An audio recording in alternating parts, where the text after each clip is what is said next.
It's time for MacBreak Weekly. Alex, Andy, and Mr. Snell are here. We have lots to talk about. A couple of big anniversaries.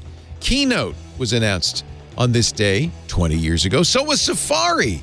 And, of course, it's the anniversary of the announcement in 2007, 16 years ago, of the iPhone. We'll talk a little bit about the good old days and why Apple doesn't have its own Expo these days. Also, some kind of bad news from Mark Gurman.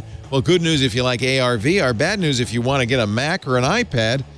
And we're going to talk about Apple leaving Broadcom and Qualcomm, trying to make their own chips. It's all coming up next on MacBreak Weekly.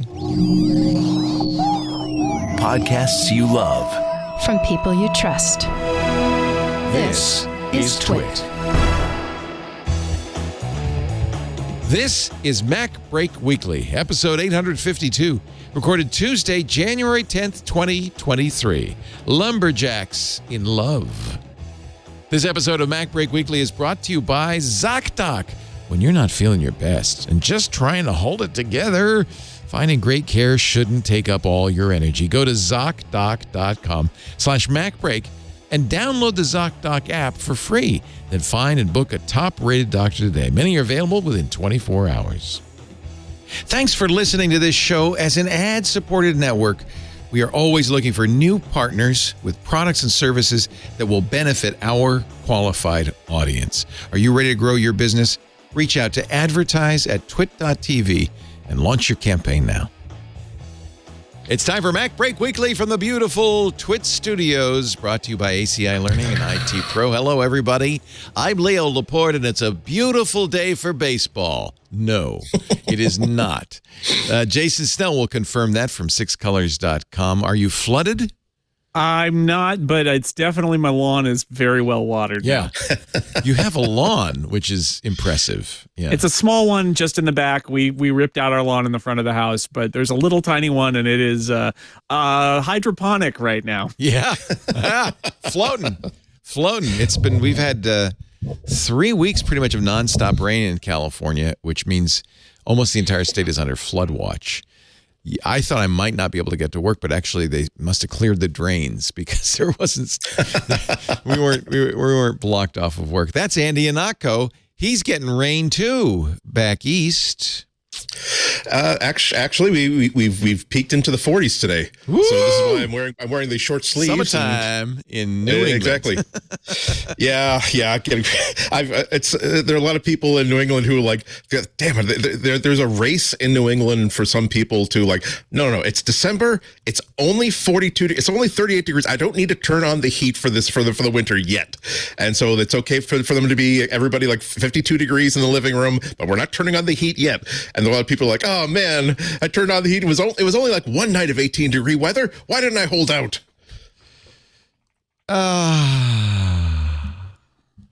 We're weird.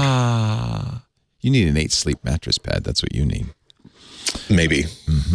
Because then you don't care, hot or cold. Mr. Alex Lindsay is here.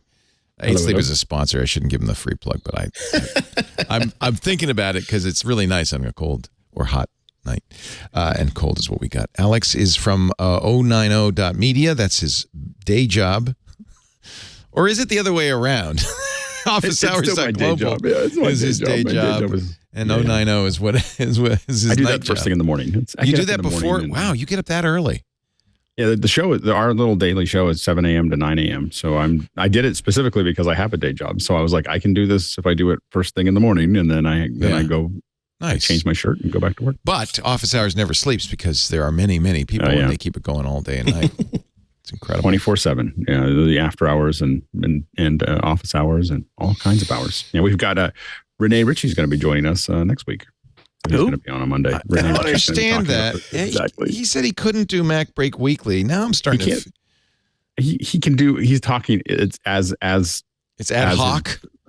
As his official position, like he's see. Talking about, it's about creation. Okay, he can do. Yeah. He's not doing. We had him on TWiT. He can do some. I think he can do shows once in a while. He just can't be a regular. Yeah. Exactly. I'm wondering if now that enough time has passed that he feels as though he's made himself indispensable to the organization. That like, no, they're not going to fire me over that. I can do whatever I want. Let's start testing the electrified fence for weaknesses. The example would be Matt Cutts, who worked at Google. And because he was employee 10 at Google, he could do whatever the hell he wanted. But it did take him a few years to get to that stage. Yeah. And I will say that I interact with, I interact with Renee a lot, related to his position. I love Renee. I would interact with him. What he's doing at YouTube is just really he's great. Exactly the right guy. He was just a person for that. Yeah. Because he's so caring, right? He is, and he understands the issues, and he's certainly willing to knows talk through them, and he really is, and there's just the whole team there at YouTube is very responsive. I'd be less caring. I might know the information. Just like, but I'd say, Logan Paul, get the hell out of my office. Yeah. No, Renee has one of those skills that is all too rare, where he just has this gift for forming connections with people. It's amazing. And basically creating communities. I think it's one of the reasons why he had so much success with Apple. I think it's why he basically why YouTube found him, and why they basically started having these conversations about, hey, maybe Renee would be useful to us. It's not making contacts. It's not networking. It's just that, hey, you're an interesting person. Let's talk. I want to know about you. I want to know what you do. And I want to, and so this is who he is. So again, as a community organizer, he would be, he's an exceptionally good person. I hear at the Apple campus, they have a nickname for the iPhone, the gift that just keeps on giving.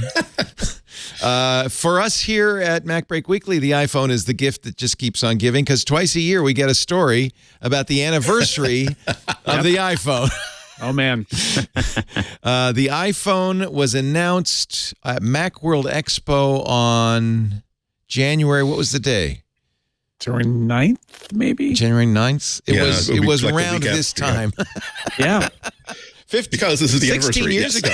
16 years ago. Wow. Yep. Time flies when you're making billions of dollars on iPhones. On iPhones. Well, and I just remember the whole build up towards it of, you were on the show at the time at MacBreak Weekly. It was you, Merlin Mann, I think Scott and I were both of us, Scott and I were very bullish. Like, we were like not buying another Creo, not doing Scott anything. said it's going to be the iPhone. Remember, we didn't even know the name. Scott said it's going to be the iPhone. It's going to come out at Macworld Expo. Steve's going to announce it, and I'm going to get a vest. Oh, no, I think it was Merlin said, you're going to get a vest made out of iPhones, aren't you? And Scott said, I absolutely am. And in fact, it was the front page of the San Francisco Chronicle the next day in June when the iPhone finally came out. It was Scott Bourne coming out of the Apple store with iPhone #1 in San Francisco. So he was very devoted to the you know what? He was right. The first iPhone, not that impressive in some ways. In most ways, It was a 2G phone in a 3G world. It didn't run apps in a world where everything else ran apps. It was incompatible with a whole bunch of stuff. It didn't even have cut, copy, and paste, for God's sake. Which is, again, we forget that we think about after 16 years, we think about the iPhone revolution, and we think about. We imagined that before then, everybody was like had this basket phone where you have to turn a crank in order to turn the generator to make a mobile call. When actually, in terms of basic features, they were all already there on multiple platforms, and it is a testament to how well Apple decided to basically take a phone that's inspired by iPod with Apple design language, and also powered by, famously, everything that every engineer at Apple hated about every smartphone that they'd used before then, to how well they packaged all this together. It took like 2 or 3 revisions before it really caught up to a Windows phone or to a BlackBerry. The announcement slowly migrated to later and later in the year. Now they're in September. The reason it was in January, well, first of all, was because Macworld Expo still existed. Yep. It was the Macworld Expo keynote. Yeah. Yep. So that was really, and every year it was that way. That was the place for Apple to address the faithful, I think. And it was fun. It was a lot. It was always, I don't know how many that auditorium holds, but thousands. About 3,000. About 3,000. 6,000 in the Moscone. When it depended on where they were doing it, because that keynote sometimes it happened over next door to Well, it was generally either in Moscone or Moscone West. Yerba Buena was never for Macworld Expo. That was for separate Apple events. It was they were in the main Moscone, and then eventually they opened the new Moscone West, and that was a preferred And they had WWDC there for many years. So Apple really liked that venue and decided to use it for their own events too. But it was always down there on Howard Street. Yerba Buena's where the iPad was announced some years later. Yeah, smaller theater that they could use for some and for people who aren't familiar with those venues, we're talking about like Moscone, we're talking about an expo hall, which is all flat, no raked seats. Yerba Buena, which is a conventional theater, so it had an auditorium style seating, so everybody could see. Great acoustics. So when you had the difference between like Foo Fighters at Yerba Buena versus like Tony Bennett at Moscone was very, very very different experience. You were basically watching them on TV. Sure. Yeah, it was a lecture hall, a swollen hotel ballroom. It was flat, but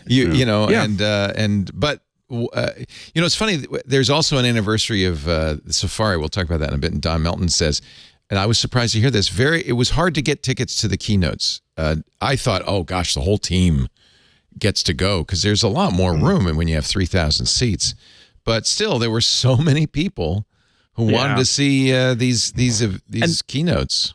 And that was really the last time, when Macworld Expo went away, it was really the last time that the general public had a chance to go to an Apple event. Because now you either have to be a developer and win a lottery, or you are a media member or a VIP invited. But Macworld Expo, some percentage of those seats were reserved for the people who waited in line, who bought the pass, and would go in, and you just got to see Steve Jobs unveil the iPhone. And that doesn't happen anymore. I mean, Apple didn't like Macworld Expo for lots of reasons. As a former Macworld employee, I think that they hated the idea that somebody else was running a whole business based on the star power of Apple's announcements. That killed them. Steve Jobs just absolutely despised that. And they hated that the date was set a year in advance and they had to have products on that date. And it drove a lot of development at Apple, a lot of working over the holidays, a lot of frustration that they had to be ready on keynote day. Whereas now Apple calls an event whenever they want to, and that's a really totally different thing. So they disliked it, but it was also magical in the sense that it was not speaking, like people talk about WWDC keynotes and they're like, oh, speaking to adoring masses, Tim Cook. It's like, well, they're not adoring masses, they're adoring, but they're also paid Apple developers whose livelihood is based on developing software for Apple's platforms. Macworld Expo was different. Those were the fans. That was a fan audience, and that has been lost. They don't do that anymore. It was so exciting. So many people were there. I mean, people talk now about CES, but it was kind of like CES, but it was all Apple. People first, you'd see the beautiful jukebox Marriott, and you'd come during, and you'd come down, and there's the San Francisco Museum of Modern Art, and there's the beautiful Moscone North, and then of course the Moscone West. This is where those keynotes ended up being. We can walk inside. Well, I don't want to have to start at the Golden Gate Bridge. Never mind. Forget I said that. Let's just walk inside here. The beautiful Moscone, but there, remember this? Remember going in the doors here? Yeah, lining up. This is where you'd line up on Howard Street. Yeah, and for years after, that was also the WWDC venue. So it definitely was a place Apple was really comfortable with. I remember meeting you for the first time, Andy Ihnatko. You were going up the stairs right here on the escalator at Moscone West, and I saw the fedora retreating, and I ran after you. I chased the fedora and found Andy Ihnatko, and I said, "Would you like to be on MacBreak Weekly?" And the rest is history. Absolutely. Yeah. No, I do remember that. It's the other thing that we miss out on is that it was sort of a gathering of peoples, so that this is where like a lot of that stuff Here I am going into looking for Andy. There he is. He's going up the escalators. Just imagine that hat. Get him. Go! Come on, Andy! Come on! And this would be jammed with Apple people. Yep. Google had Google I/O there for a while. This was really I kind of missed those days. When did that end? Were you still there, Jason, when Macworld Expo? Oh yeah, 2013. I want to say maybe 2014 was the last. I was still there at it was the end of Macworld Expo. They tried to soldier on for a few years without Apple, but really IDG couldn't do it. They couldn't let the air out of it. They couldn't do it. Yeah. Andy's right though. This was I wrote a piece about this for iMore a while ago. That where does the community gather? And after Macworld Expo, honestly, WWDC became the place where community gathered. But of course, we've kind of lost that now too. So there isn't a place for people in the community to physically gather, where even if you didn't go to the show at WWDC, people would still, like at Macworld Expo, kind of be there, and there'd be parties and there'd be gatherings outside. And it was really a unique kind of thing that has been lost, basically, because there's no in-person event like that Let's anymore. go on in. Steve Jobs is waiting for us. Steve Jobs is waiting Steve's for up us. on 3. No, Steve's up.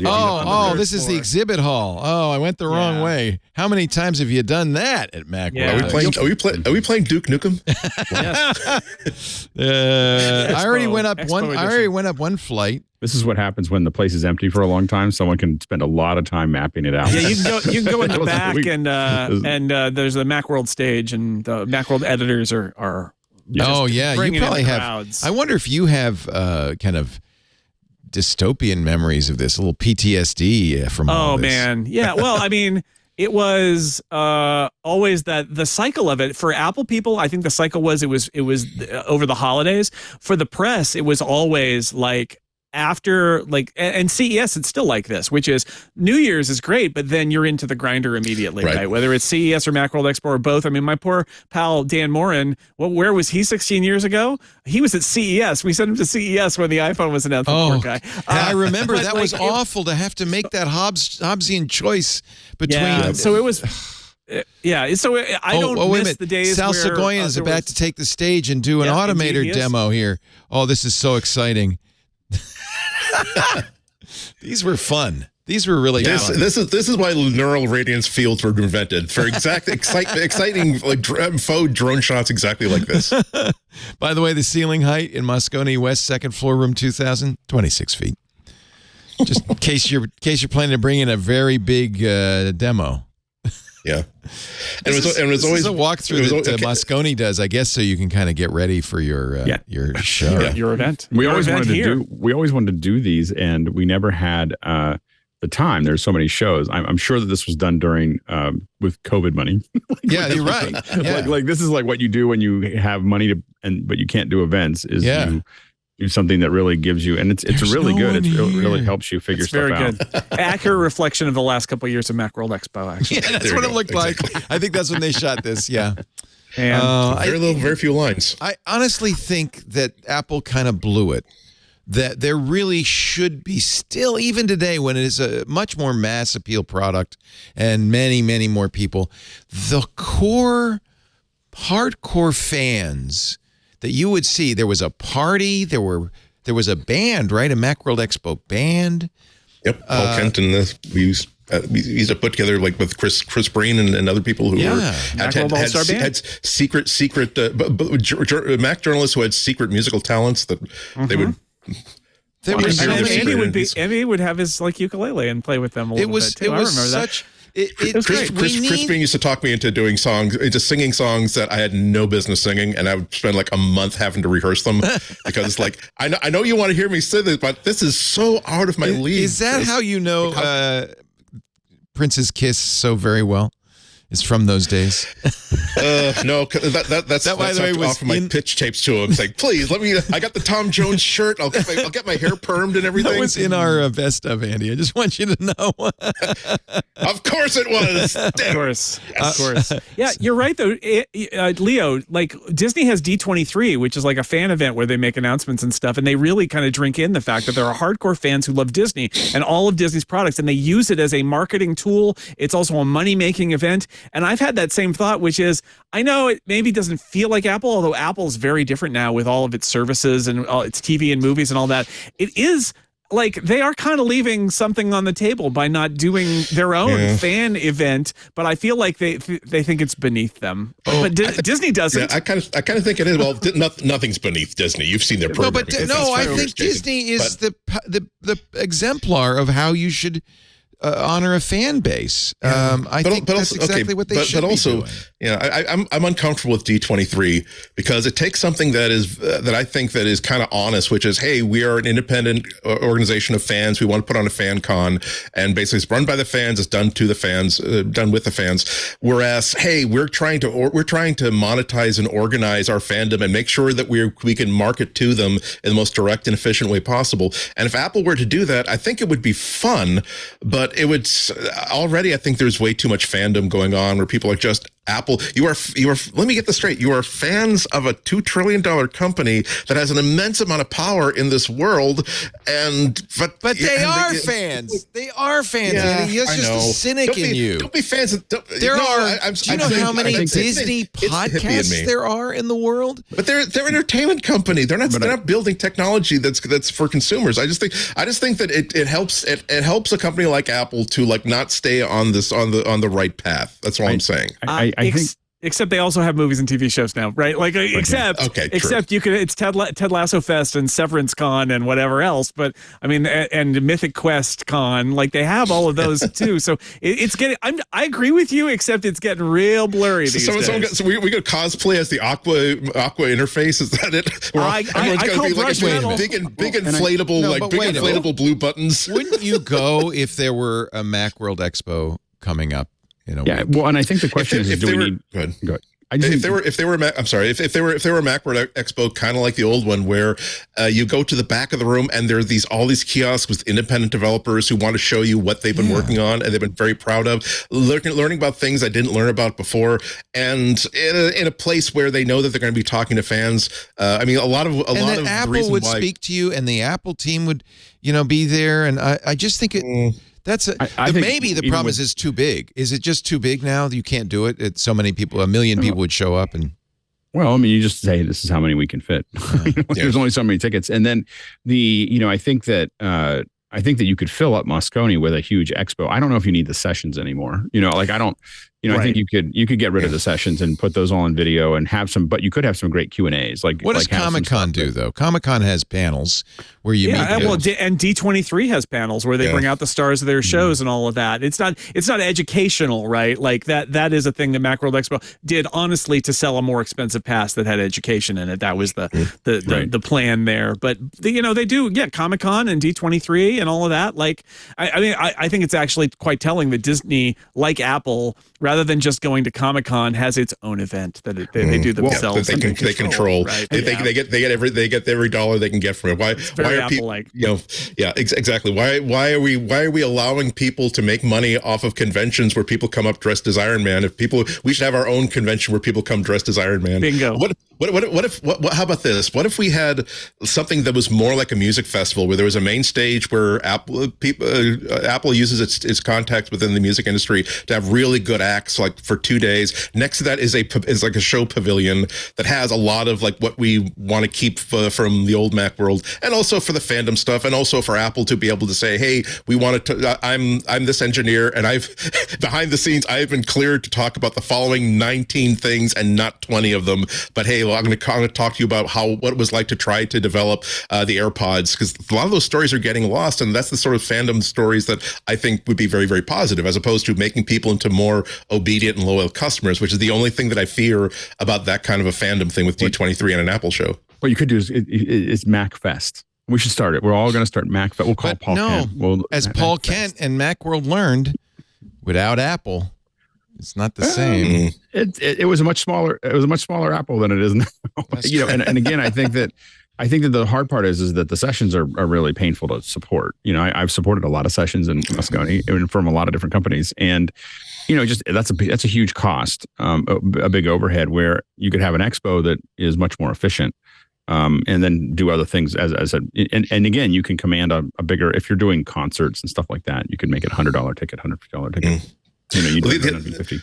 But the other dose of reality is that, I mean, a lot of us, everyone in this conversation knows what Apple was like, not only during the second time they were doomed or the first time they were doomed, when it really was a community where if you used a Mac, if you met somebody and all you knew is that they used a Mac, you knew that we have some sort of intersection of personality, of likes and dislikes and tastes. It wasn't really a mainstream thing by any means whatsoever. You're actually swimming against the tide in order to do it, and that created this sort of community of a fellowship. Whereas Apple is so successful right now that I'm not saying that there is none of that today, but there are a great many people that buy an iPhone because it is their phone. and they're not fans of it. It's just the device that they like. They don't. If they said, and if you went up to them saying, "Hey, for $50, you can spend a weekend here, even in your own town on an expo, a fan fest for Apple," they said, "Well, why would I want to do that? When am I going to go a fan expo for the people who made my refrigerator?" It's like I don't care. I don't think it's to help Apple. I think it's to help Apple's ecosystem. So the thing is, all those developers and all the manufacturers and if I knew that I could have a CES that was only for Apple products, I'd totally be there, especially in San Francisco. Like if I just knew that I didn't have to do all the walking from the South Hall, from the South Hall to the North Hall to the Central Hall, and it was just one big hall, and it was just Apple products. There's a lot of people that would show up, and there's a lot of press that would show up for that because it's a big market, and we could basically just have the everything else. Andy, sign me up for Whirlpool World 23. We're going to talk about the ice trays. We're going to talk about the crisper. There's going to be a session about where you slide the moisture controller. You've seen the side-by-side washer dryer. You've seen the one on top of the other. Now we have a new innovation. They go diagonally. We're going to do dishwashing demos. It's like, where do you put the plates? Where do you put the bowls so that the bowls get cleaned? And it's going to be, and plus the fan part where there's cosplay. There should be a whole panel on forks up or forks Who is down. Amanda? Like they need a whole panel on that, and we can have a debate and a forum. The Maytag repairman is going to come in and he's going to be mobbed. He's going to be mobbed. He's a star. Jesse White cosplay. I'm so totally into that. And I can say AI-driven water dispensers. That's all. AI, AI-driven. That's actually that's what CES was supposed to be, right? Originally. Can I propose? I will propose my first panel: how ChatGPT is poised to disrupt pre-soak cycles. I do have to point out, and we covered it on Sunday on TWiT. There were a lot of home appliances mentioned at CES this year. At CES, and we talked about a GE Monogram mixer. We talked about new Moen faucets. We talked about new poo-poo sensing toilets from Kohler. I mean, you saw the pee thing that you pee on in your toilet. I mean, this was all about, CES was very much about home appliances. We need a Macworld Expo, but I still think without Apple and a big the keynote's the draw. Yeah. And honestly, without Steve Jobs, maybe there's no point in doing it. It might be that they just thought, well, we don't want to make Tim suffer with a 5-person audience or something. I don't know. Alex, actually, I think I think someone like you actually could do something legitimately, sincerely great. Where if I don't think that getting people into a room together to celebrate a $2 trillion company is a good idea. But like, what if they said, you know what, we're going to be doing a 2-day streaming fest of basically people who love Apple and developers who are really, really fine tuned and do great things about Apple. And there would be people who'd be watching the live stream live, and there would be people who'd be looking at the content weeks later. But a curated 2-day panel schedule of discussions and demos of really weird and wonderful things that can only be done by Apple developers. Yeah, that's an interesting idea. We've been coaxing towards that during WWDC. So we've had a couple sessions, that we do a little coverage. And first it was 1, and then it was 2, and then we've definitely been thinking about using WWDC as. You had an unconference right next to it. You're right. I remember. Yeah, and we have, and we have it now. We do it every year now with we have with NAB and other conferences. Yeah. Well, but I think that I'm definitely looking at how do we do content adjacent to conferences. Yeah, I think there's a lot of interest. We'll probably our next larger one will probably be at NAB, but then WWDC is one we do every year where we bring developers in and talk about it. But what I was already scribbling notes down while Andy was talking of going round panels of previous developers and folks, and once they're out of the. So there's different constituencies for this. A lot of, when people say, oh, I'm glad I'm going to CES, it's not because they can't wait to see the walking refrigerator. It's because they want to see their friends, right? It's about social. And so there's definitely that contingency, the contingent that wants to see, it was for many years the gathering of the tribe, and you would get to see all the people, and you'd see Chris Breen on his keyboard and stuff. And then there's another constituency of people like Alex Lindsay who want to meet the developers, look at what's coming out, and that's a big constituency. I'm just thinking that really what the bet that Apple's missing is not necessarily any of that. It's just that's how you spin up a fan base into absolute ardor. That's how you get people storming the castle. Maybe Apple doesn't want to do that anymore. Come to think of it. Wait a minute. Give us our headphones, Jack. Give us our headphone jack back. In fact, the way that you see Apple in modern context has reacted most to the fact that they have this huge audience, and this huge audience contains a subset that are diehard fans.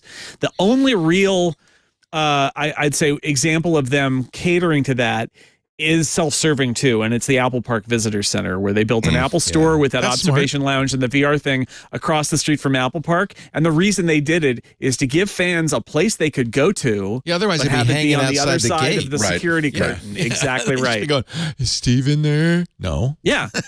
Yeah, no, he's not. I mean, that would be weird, right? Like that would they be. They could have had like Lenin's tomb. They could have had a little. Yeah, right. Is he Steve and people. I mean, he is in there in a way, but not that way. Not that way. But it's funny because that was built. I mean, it was built to know that the people would come, but it was also built to keep them at arm's length. And I think that's a very Apple approach to the situation. Yeah. And look at, the uprisings. They ignored us on the butterfly keyboard forever and ever. And now they're, by the way, the lawsuit. Did you get your class action postcard in the lawsuit? You get up to $350 if you. I don't remember bringing in a butterfly keyboard for repair, but did we, John? No. Because you have to have brought it in for repair, but you can get up to $350 back. You can get some money back. So look for your postcard if you did. But they ignored. I think they ignored us for a long time on that. Remember Steve Jobs, and this was still in the Macworld Expo time. His reaction to the iPhone 4S problem is you're holding it wrong. I mean, I think there is this prickliness inside of Apple where they, we do want to keep them a little bit at arm's length. Let's put them in the visitor center, far, far away from us. Maybe that's the modern times and the size of the company. Also, it's no accident that they put the venue in which where they hold the press events are also outside the security curtain, so that which is terribly convenient. It makes sense, but also it's different from saying if this is exactly the facility they wanted to build, and it really is very, very well built. I mean, I don't necessarily like if I'm a normal person just swinging through Cupertino, I wouldn't really want to do the Google thing where, hey, it's technically a public street. There's nothing stopping me from driving my car around this campus. But hey, if I know actually I think this is an exclusive. I happen to be wearing like an exclusive, a pen that you can only get like at the old one infinite loop. Right. Yeah. Exactly. Right. It's kind of nice to have that little souvenir, that special T-shirt you could only get at this one place. So yeah, people go away happy. Apple goes away without having been disrupted. There is something. Yeah, and we keep it that one Infinite Loop store that was on the actual campus, and you parked in an actual campus parking lot and walked into a building that was the building that a lot of executives were also in. And I think that they regretted that over time. And clearly we see that now they've built their own little fortress. When they built the Ring campus, there was a lot of talk about the semiotics of a campus that faces inward, not outward, and is really a wall to the outside world, a barrier to the outside world. Yeah. Yep. I mean, it looks beautiful. The theater's outside of it. Right. Yeah, well, that's where we want to keep the journalists, is outside the ring. Exactly. There's the center, ring that you got to be very special to get in there. Although people face out from that building too. I mean, it does face both ways, but the whole thing is built in a way that you're seeing terrain and then the hills in the background and not really seeing like the neighborhoods of the area. So it is there's a little message, unconscious perhaps, but there's a little message there, I think. I mean, remember Steve lived on a public street without barriers, without gates, without security. I mean, he was really out there. So I don't know if it's Steve Jobs thinking or maybe it's his later thinking. Well, he designed it. Yeah, I mean, he did design it. Well, I suppose Johnny had something to do with it too, and I can imagine Johnny saying, "Let's build a perfect circle, and no one can get in." Yeah, exactly. I always thought that was a missed opportunity. I mean, they're building a corporate campus that has to be a functional part of the company. So they're not basically trying to win a design competition. Like Frank Lloyd Wright was famous for designing beautiful, groundbreaking structures that fall apart almost immediately with leaking roofs. I mean, it's not that they're supposed to do that, but I thought it was disappointing that they've just plopped this thing that offers no visual interest whatsoever to people who do not work for Apple. If you're driving past it, it's just this big hulking thing that's sort of by the highway, whereas they could have built something that was could have been part of the signature Cupertino landscape. Even if you don't work for Apple, here's a beautiful piece of architectural art that you drive past on your way home or on your way off to work every day. Roughly the same time Apple was building that, Amazon built its campus in Seattle, and it's exactly that. It's part of the community. And perhaps, the Facebook campus and the Google campus down in Mountain View, same thing, where they really were much more open. Yeah. Anyway, that's a long way to go. Right. That's a long story. On a 16th anniversary of the come back next June and we'll do it all over again. Exactly. This was also the anniversary of the first use of Keynote. And I think you have something to say about that, Alex. No? I don't think it was the first use of Keynote, but it was definitely the buy it. Okay. They were dog fooding it in secret. That was one of the most beautiful Apple stories ever, where they announced this amazing presentation app that is so revolutionary that it almost boggles the mind to compare it to to PowerPoint or anything else that was available at the time. It was almost even Sue. And then to find out that, oh, by the way, Steve Jobs has been using it as his personal presentation tool for a long time. And I can only just imagine like all of these engineers like watching keynotes with their faces like this, so knowing that Steve is running just the latest build of pre-release software and hoping to God nothing happens, because if something happens, guess what? I'm not going to be attending my daughter's hockey game next week because I'm going to be in Apple jail working on this project for another 2 weeks. Yeah. It's really revolutionary. I mean, Keynote, I talk about this in some of my talks, and it's the most important piece of visual software ever made. It's not, when you look at how it affects people that do teaching, how it affects, you can build entire videos. I have built like sketches of it for videos for a client, and they were like, yeah, that looks great. Where do how do we close this up? And I'm like, that was the preview. I just did the Keynote. I was like, that's just the preview. We're going to do it in motion and we're going to make it all pretty and everything else.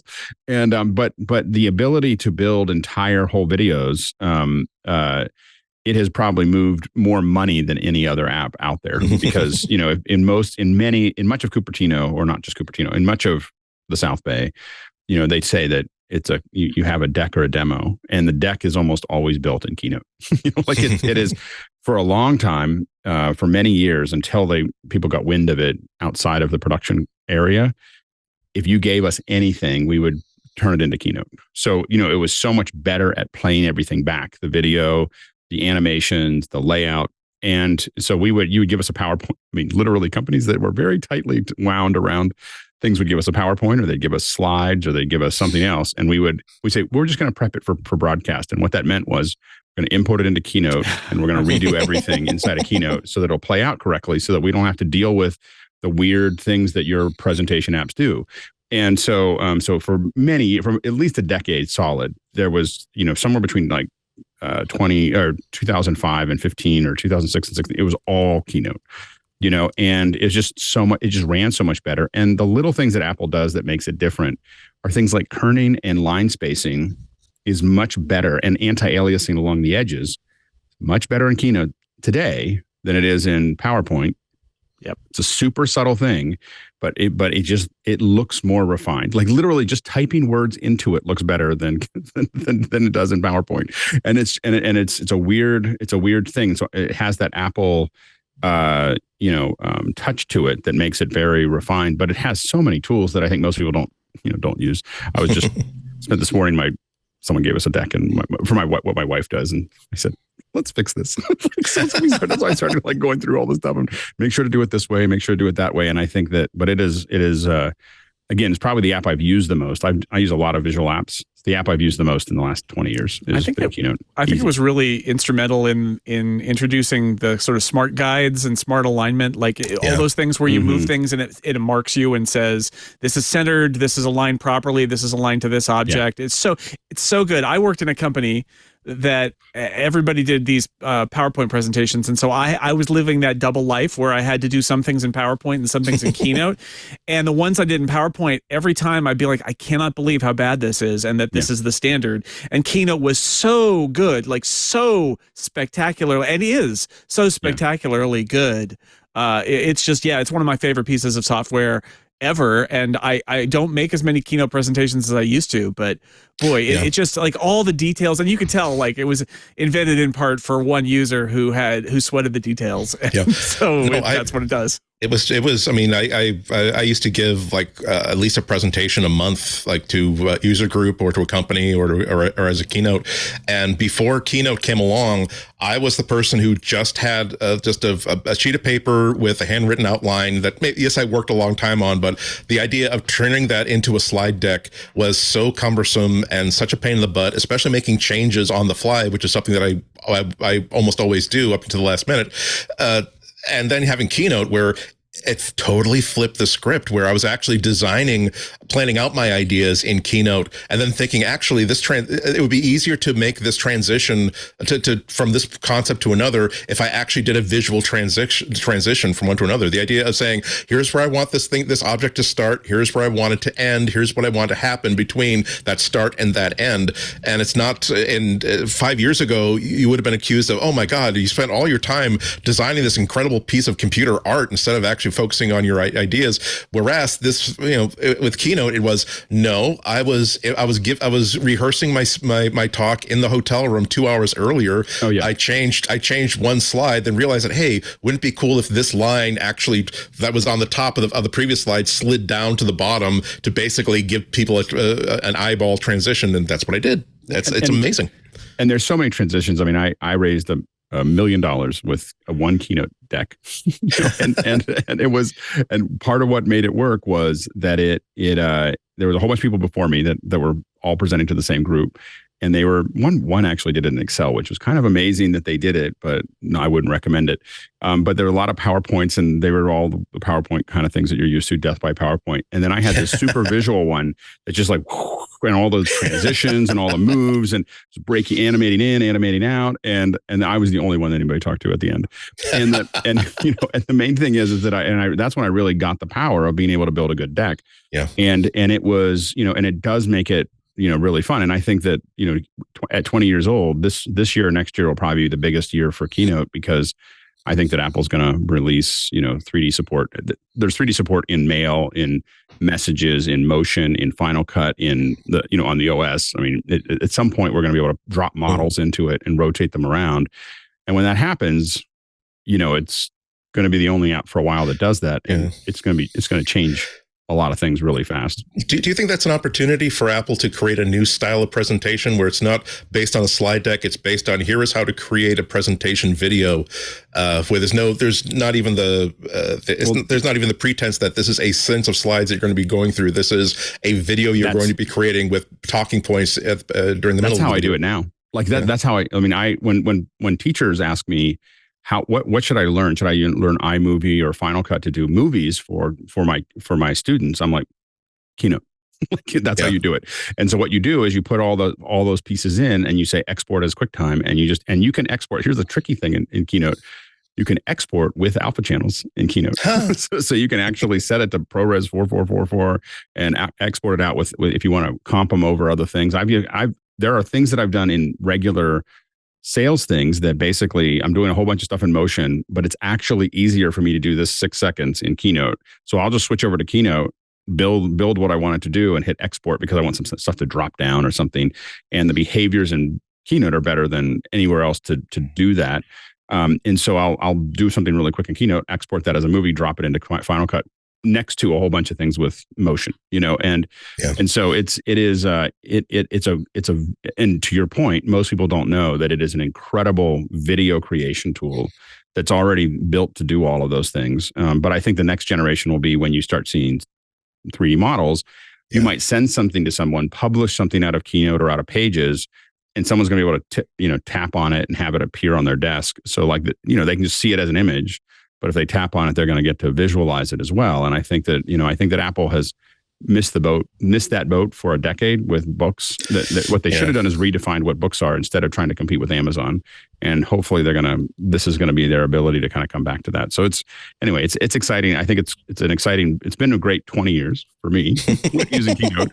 And I think that the next decade is going to be pretty interesting too. 2003, it was announced. In fact, Steve has a big slide up behind him saying, "Built for me." Dum, dum, dum. Built for me.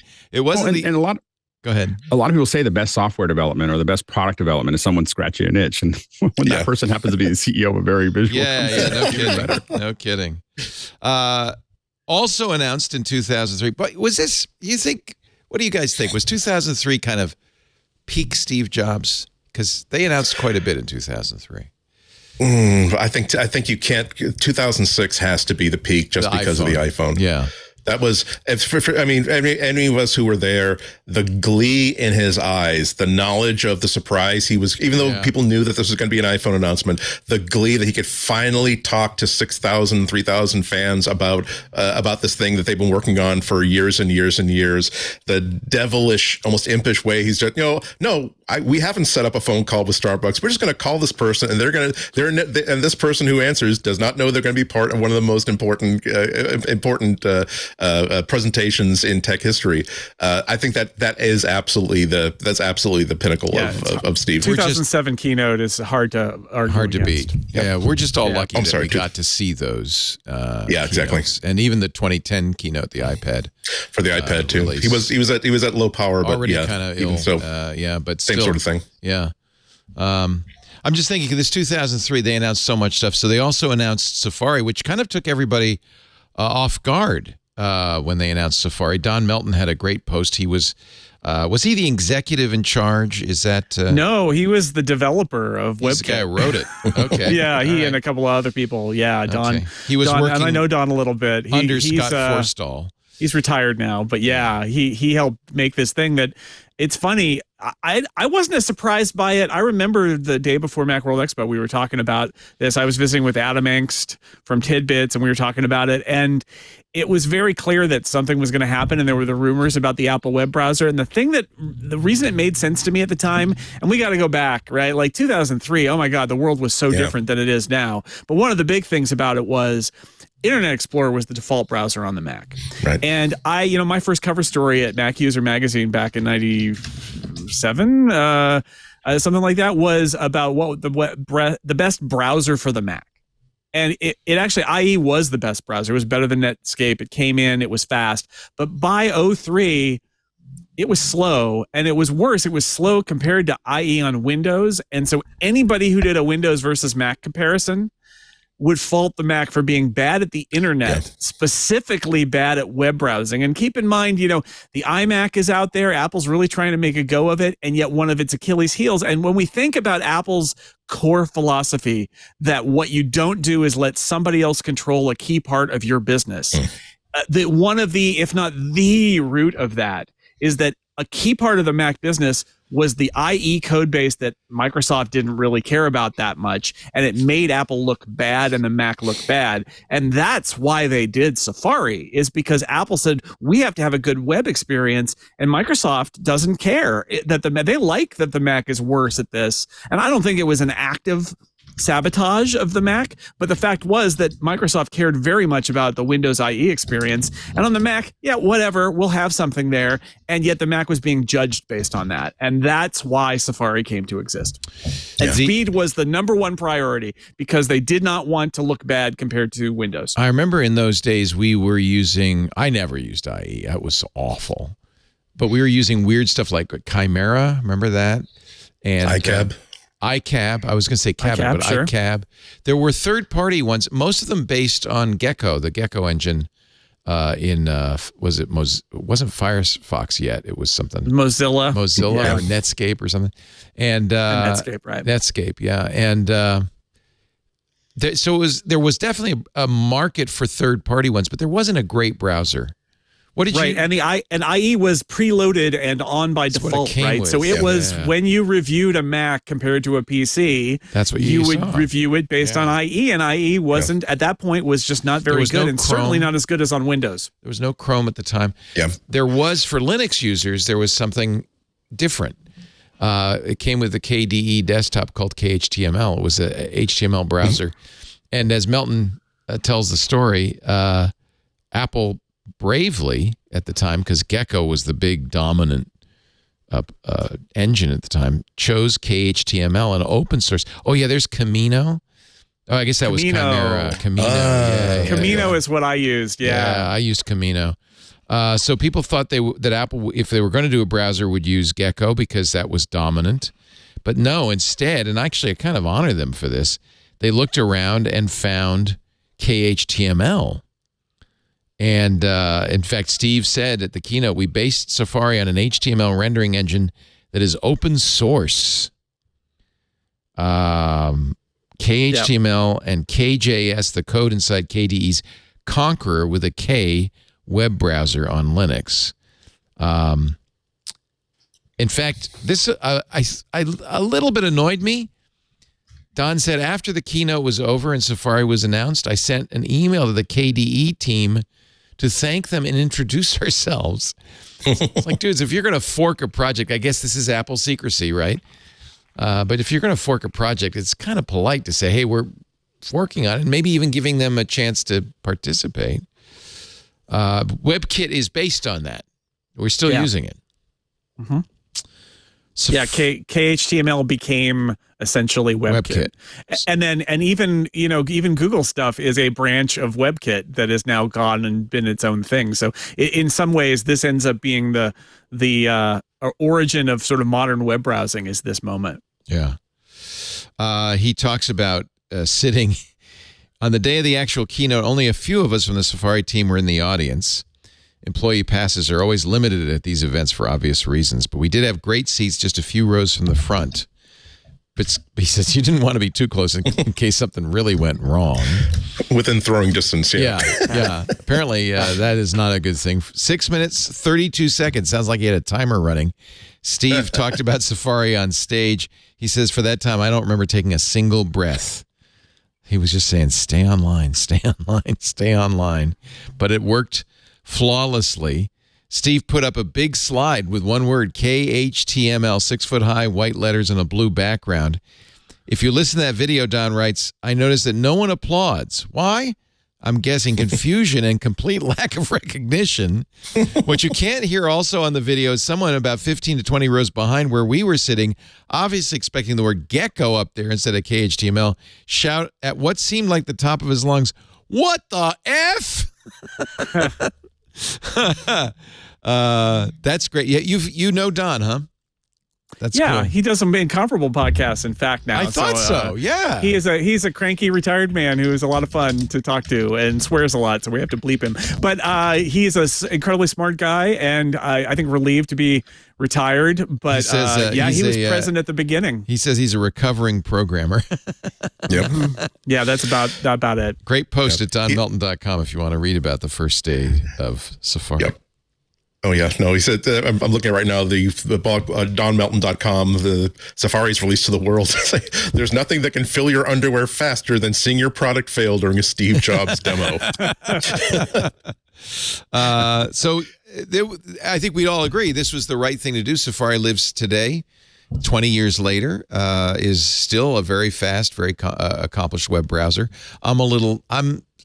I'm glad Safari exists because Chrome and Chromium and its derivatives are so dominant that it's becoming a monoculture. I use Firefox almost entirely for that reason, just to support a different engine. And Safari is probably, thanks to the iPhone, right up there with Chrome as most used browser. Yeah, I mean, it's definitely a minority, but it's an important minority. Yeah. Apple's only challenge, though, is that they have to make sure that whatever they do have to address the fact that Chrome is the default standard, not by any standards community, but just simply by popularity.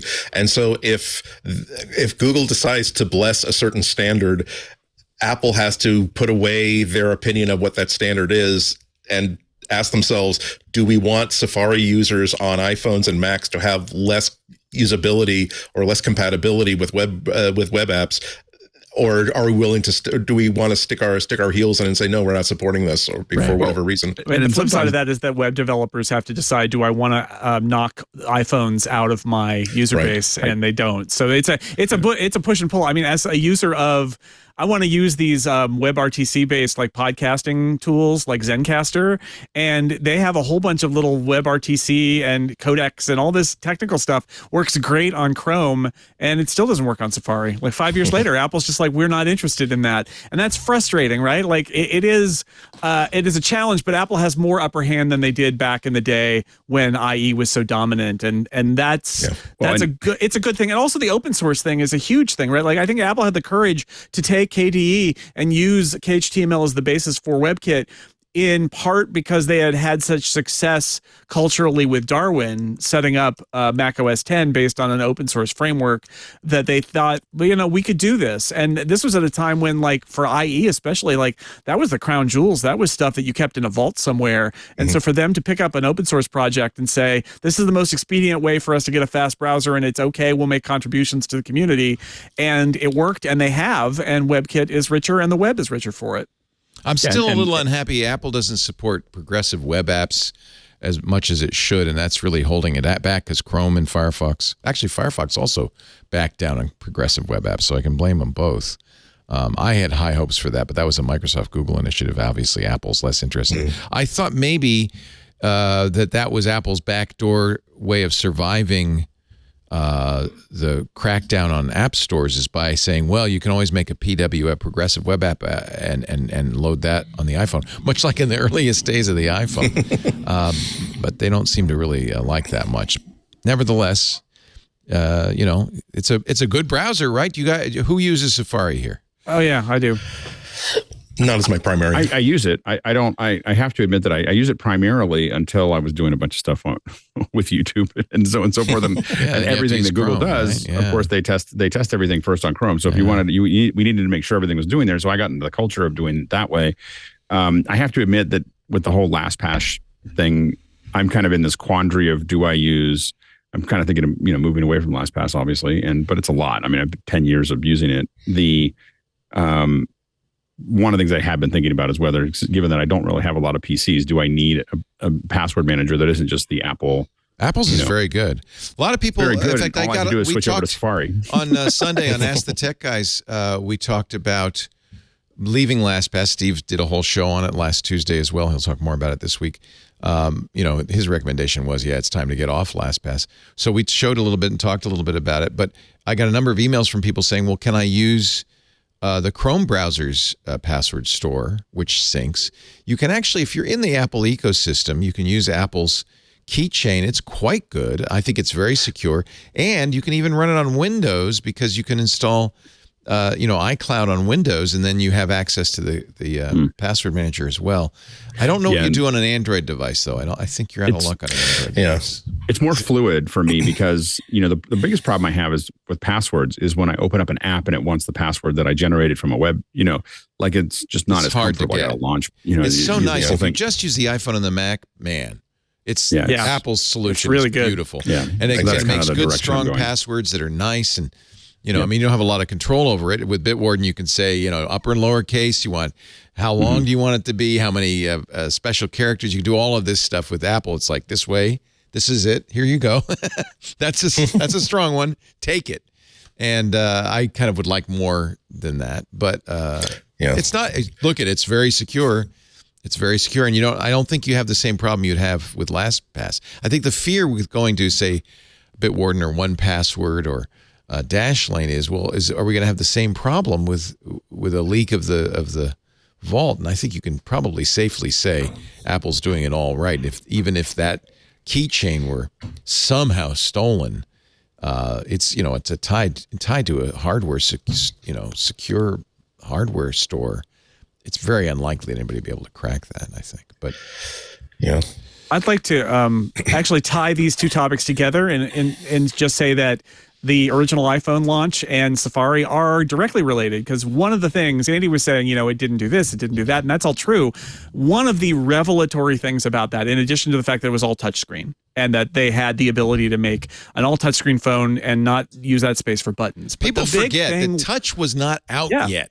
And multi-touch was huge. We had seen this this demo from Carnegie Mellon of this guy doing pinch to shrink and wide open and moving around, and everybody was going, "That's amazing. That's awesome." So when Apple came out with a consumer device that did that, remember, just even be able to... You kept on showing your friends. It was like, watch this. Look, I can open a website and zip with Safari and zip, make it bigger, smaller. That was huge. That was really big at that time. Yeah. And then that was the breakthrough, I think, was it was as somebody who had a Palm Treo at the time, right? Like having a internet connected phone is one thing. All of us had the same app, but having Palm Treos. But having a real web browser that showed a real web page, and it was a computer experience, but on your phone, that was a breakthrough moment, even though there weren't other apps. It was just the Apple apps on there. That moment of like, oh, I can get to the entire web from this device, and it looks like the web, and I can interact with it like the web, except for Flash.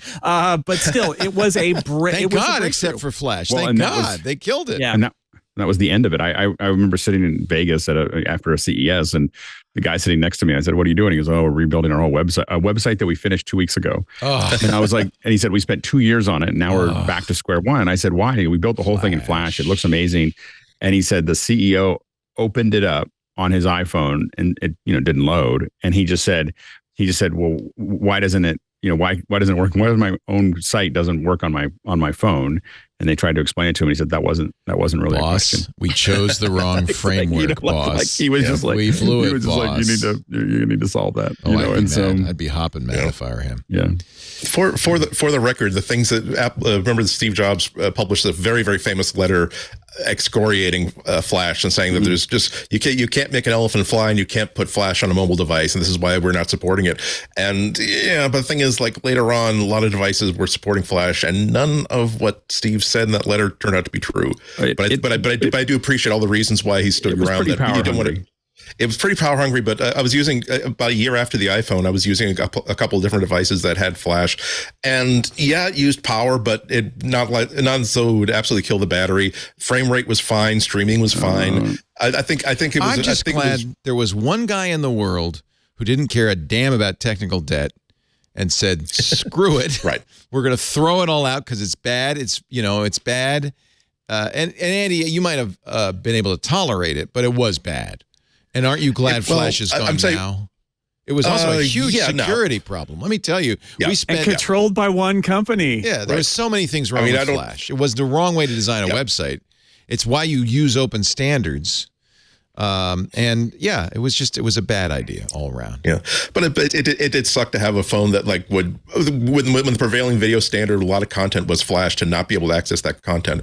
But this is one of the powers. A little pain is a good thing. This is what makes Apple sometimes really frustrating and oftentimes a really great provider of products. Because time and time again they do things like congratulations, we did something that all of our users have been clamoring for. We deleted that pesky headphone jack. Say, but no, we like the headphone jack. You're welcome.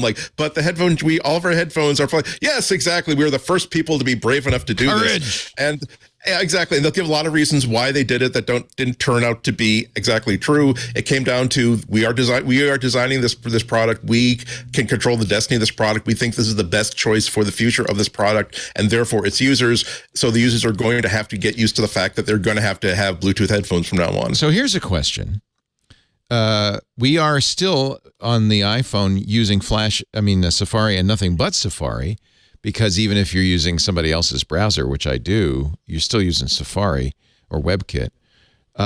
Is that going to change because of the EU? Are we going to start to see Apple? I know exactly. Alex Lindsay's going to say, "God, I hope not." But I care much less about that because you just decide what you want to use. I mean, you can use whatever browser you want to use. It just won't work. It seems like you should be able to use something else. Mark Gurman's report suggests that they are considering that and that they may need to do that. And that the idea there would be that if Google wanted to make a version of Chrome using Google's engine instead of WebKit, because right now it is mandatory, that they would change their rules and make that allowed. And I think that's okay. I mean, there's a question of how much optimization work anybody who's got a big browser engine wants to do for iOS. But if Google wanted to put the effort in, and they, the fact is that their browser on macOS is really energy hungry and bad, and people use it, but it does kill the battery worse than Safari does. And so I think there would be an audience for Chrome on iOS that was proper Chrome, even if it did drain your battery faster, because choice. I think choice is good, and I think to Andy's previous point, a lot of Apple protests a lot and about we can't do that because, and some of their arguments are real, some of their arguments are not real, and some of their arguments are real but taken to an extreme that's unreasonable. And I think that there are security arguments to be made about web browsers and the open web and how they need to lock things down. There are battery arguments too, but I think that the reality is that at this point in the life cycle of iOS, you could have another browser engine. It's not it's gonna be fine. I agree. Let's take a little break, and then there is still other things to talk about. But you see what I'm saying about anniversaries, the gift that just keeps on giving. You just take this show, and next year run the whole thing over again, and I love it. Thank you, everybody. 21 years, 17 years. Our show today brought to you by ZocDoc. I used ZocDoc last night to find a doctor. I think this is the greatest idea. There's nothing worse than going to a doctor's appointment. You expect to be, well, let's face it, the center of attention. Your doctor's like looking at his watch. They got better things to do, better places to be. Instead of listening to you, asking you how you feel, helping you get better, the doctor is, looking at playing words with friends. So how do you find a good doctor? That's the real question. We've all had that experience of a doctor that's less than perfect. They're just humans. I understand. But how do you find a good doctor? ZocDoc, ZocDoc. Because ZocDoc has real verified reviews from its users. So on ZocDoc, you'll find quality doctors who will give you what you want. If that is, for instance, some doctors will tell you exactly what's wrong, give you all the options. They're very informative. Some people like that. Some people want a doctor to say the one thing, what should I do, doc? I don't need to hear all of the mumbo jumbo. Just tell me what I should do. You get to choose. ZocDoc is the only free app that lets you find and book doctors who are patient reviewed. Incidentally, you search by insurance, so they'll take your insurance. They're available. You can search. You can say, I need an appointment tomorrow, and it'll tell you who's available tomorrow. And, of course, it's not just doctors. It's almost any condition under the sun. I was looking for a geriatric physician, somebody who specializes in elder care for my elder mom. But you might be looking for a chiropractor or a dentist, or there are all of the different medical professions. When you're not feeling your best, you're just trying to hold it together. This is not the time to have to kind of figure this stuff out. Go to ZocDoc. Use their free app. Millions of users rely on it. You can find the right doctor that meets your needs. It costs you absolutely nothing. You put in which insurance you want, what your schedule is. You can actually search a wide geographic area if you're willing to drive a little bit, or just downtown if you don't. And you can book an appointment right in the app, just a few taps, and start feeling better because you know you got the right doctor. I think this is a service that makes a huge difference. ZocDoc.com/MacBreak. You can do it on the web, but get the app because the app is free, and then you have it right there in your pocket. Find and book a top-rated doctor today. And many of them are available within 24 hours, by the way. ZocDoc.com/MacBreak. Not just the doctor, but you can choose them by specialty. It's really nice. It's a great app. ZocDoc.com, ZocDoc.com. And make sure you add the /MacBreak so they know you saw it here because, we want to get credit, right? ZocDoc.com/MacBreak. We thank them so much for supporting MacBreak Weekly. We also want to thank our Club TWiT members who support MacBreak Weekly. We really appreciate your contribution. I just found out we've crossed 6,000 members. The club is one of the ways we are trying to monetize. We only have one ad in MacBreak Weekly. We only had one ad in TWiT. It's a tight time right now. The Verge just had a whole thing about how podcast advertising is kind of dwindling a bit. I don't know if it's an economic headwinds or what, but it's something we have to deal with. We have lighting bills. We have rent. We have to pay our employees. So by joining Club TWiT, you're giving us a stable form of income that we can count on that lets us do more. You get a lot of benefits, too, for $7 a month, one less than a blue check on Twitter. Now, that's a good deal. You get ad-free versions of all of our shows, plus shows you can't get anywhere else, like Micah Sargent's Hands on Macintosh. He does some great stuff there.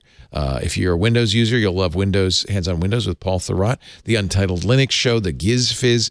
Ed Stacy's Book Club is coming up on Thursday. We're going to do Project Hail Mary, all for club members only. Those shows appear on the TWiT Plus feed. And then there's also the Discord, which is, I think, my favorite social community. I hang in the Discord even when I'm not at work all the time. And I see Jason, you're also hanging in there. Right now. Oh, yeah. Right now. Just go to twit.tv/clubtwit and join us. Will you? Just no, you can't sneak out. No, join us. This is the Discord. It's full of animated GIFs. It's oh, and by the way, it's not just show discussions. There's discussions, yes, for all the shows, but also every kind of geeky subject under the sun, from anime and autos to movies, music, travel, sport ball. We even have our Let's Play group, and we've got a couple of Minecraft servers that our club members hang out in. It's a lot of fun. I think it's the best dang club in the world. twit.tv/clubtwit. Thank you in advance. And once again, thank you to our Club TWiT members for making this show possible. On we go. Apple has released, this is interesting, and I haven't heard these yet, but I think some of you have, audiobooks with AI narrators.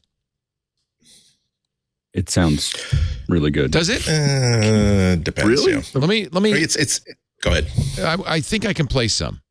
So can I on there? This is the Apple page. Is there a sample here? There's got to be somewhere. Explore there were Apple. some samples there. Yeah, were there? Okay. Yeah. So you like it, Alex, and you don't like it, Andy. I think that it's typical of AI generated stuff where it's fine. It's fine. It's not going to, if you paid for an audiobook that had this AI generated narration on it, you'd be fine with it. It's just not good. Well, I'd rather have an actor do it because they really bring it to life. I mean, a human is always going to do better than but there are a lot of books that have never been audio narrated. Exactly. That's a point. My only fear with this is that now the default for audio publishing will be, well, of course, we're going to use an AI. If it's a very, very special fancy book that we think we're going to make a lot of money on, then we'll hire an actual voice actor, voice artist in order to produce it. I mean, I think it's okay. I don't think it's bad. I don't think it's particularly great. It's fine. It serves. I just don't want it to become the default of our expectations for audiobooks. That's all. And I think that one of the differences probably that you probably listen to a lot of fiction and I don't. So I don't listen to fiction. I don't. So I that's what movies are for me. So I won't. I do listen to a lot of nonfiction too. And even when they're not performing like all, it's even when there's an audiobook. Well, it's such a fine skill. So they have 4 different voices: Madison, Jackson, Helena, and Mitchell. I don't know why. The first 3 are cities in Wisconsin and Montana. I don't know where Mitchell is. Let's see what Mitchell's voice is. He does nonfiction. I do know that there is an extraordinary sense here of caring and sharing, and that the sharing includes... First of all, I'm mad because they stole a real narrator's voice. That is a voice I recognize. I'm sure they licensed. I hope they licensed his prosody. I'm sure they didn't steal it. But I have to say, that sounds like him reading it. This is enough for me. As the years add up, I find increasing good sense in falling back. This is the guy who does Project Hail Mary. All right, here's Helena, a digital voice, also nonfiction. On nights with a new moon, we would walk to the end of the beach to find our favorite constellation, the Pleiades. Oh, now, Andy, that's pretty dang good. Well, and the two above are better. All right, here's Madison. This is for fiction and romance. Movement in the greenhouse drew his eye, and a woman emerged. At first, he wasn't sure. The woman was about the right age, but there was something different about her. about the way she carried herself. So there is a Mitchell in Wisconsin. So we've got Madison and Mitchell in Wisconsin, and Jackson and Helena, Montana, and Jackson, Wyoming, right? All right, let's try Jackson. I looked up to find a wall of trees had materialized ahead of us. Oh, these are surprisingly I hadn't noticed because I'd been staring at my feet. Oh, I couldn't believe the feel. You know what, Andy? I'm going to share your dismay only because I wanted to do this in my retirement is read some audiobooks, and these are pretty darn good. And considering they're free. Yeah, they're good. I actually had to A/B them a little bit myself because again, my first reaction was, my God, this is a lot better than I assumed it would be. It does. I've heard audiobooks that would, again, if I received this as an Audible book, I would not give it a second thought. I wouldn't be really impressed with it, but I wouldn't give a second thought. When I compared it to like an actual live narrator, the one of the big things that I really kind of notice is that at the end of sentences, there's a the AI just hits a wall, stops, and then starts the next sentence. Whereas it's more like with professionals, there's oftentimes I'm breathing in, I'm breathing out. This is where I'm doing a breath right here. There's a human. And it doesn't feel like here's sentence number 1, and now here's sentence number 2. Right. I'm now reading sentence number 3. It's fine. I just to some degree I might prefer that because sometimes the narrators get in the way. And actually, I'm listening to one of the books you recommended, Andy, the book about the Rosetta Stone, which I love. But the narrator needs a producer because he mispronounces words a lot. Okay, true. And I don't know if an AI would mispronounce a word or not. It's better. I will concede that absolutely it's better than bad narration any day. Yeah. Well, the first thing is I must have missed that episode. What's the one on Rosetta Stone? Oh, it's so good. It's about how the Rosetta Stone was translated. I just need the title. It's called The Writing of the Gods. Okay. I'll get it. So anyway, and it's by Edward Dolnick. And the narrator's perfectly good. He's not doesn't sound bad. I mean, obviously voice quality and the capability to kind of communicate the idea is paramount. But when they need a producer because nobody's going to get all the words right, and he gets a lot of them wrong. It makes me crazy. I hate it when I hear, for instance, I'm listening to a technology book and they pronounce it kludge. Drives me nuts. I was just listening to a book where he said kludge. Go ahead. My thing is I started getting into listening to on Kindle, on the Kindle app on the phone. If you use the Amazon's assistant and you ask to play a song, I mean not play a song, play a book, it'll do it. It's the only way you can get it to do audio, like on the iPhone. And what I learned very quickly is that I could listen to an AI voice much faster than I could listen to and because I don't listen to fiction, like for me, I am literally hoovering data. And so I want that. And I have a hard time. I will lose track of the book if it goes too slow. Yeah. At 1x, I think about other things while they're talking. At 2x, I just think about the book. Yeah. And so the thing is, so I find it actually easier to concentrate on something that's moving faster than slower. Mm-hmm. And the AI is easier to go faster because the diction is cleaner, to the point that Andy was making. Those ends actually make it easier for me to hear it at speed. That's a good point. The interesting thing is that I think that the opportunity here, I think that the biggest books are all going to still having someone narrating them and still have those out there. But there is so many books. Like one of my favorite books that I read, Africa Biography of a Continent by John Reeder in the 90s, is like 800 pages without on a long tail. I would love for them to release that with one of these voices so that I could listen to it again, and there's all these books that they're never going to make financial sense to do this. And now suddenly we're going to be, for me. And then I think about all of Apple News. Apple News is already playing with narration and all, that type, where they have great narration. The best narration I've ever heard for a magazine is Apple News narration. But I would love to know that every magazine, every article, every whatever was all, there. Like The Economist does it for every one of them. Foreign Affairs does it for some of them. They do, but the thing is that is not practical for most magazines. The Economist is an international, and it doesn't make sense. And so, like for instance, Foreign Affairs was one I've been reading since I was like 12, and the issue is that Foreign Affairs doesn't put all the art. they only put the articles in that are paid for by Noah. And so that you only get this little like 1/5 of the every magazine. So I think whereas this would mean all of it was available. You're describing what is exactly right, which is there is a kind of a gulf. There are people who, and some people who do both, which I do, and I'm sure you do, listen for pleasure, for entertainment, listen for the art, and there are people who listen for the information. And it makes perfect sense for a competent AI, especially because you can speed it up, to read the stuff where you just want to get the information in. And then there's times when you want to listen to a performance. And that's what a real reader is. And I think Andy's wanting to hear the performance. You wouldn't want to hear an opera done by AI because there's no art in it. But now here's the question.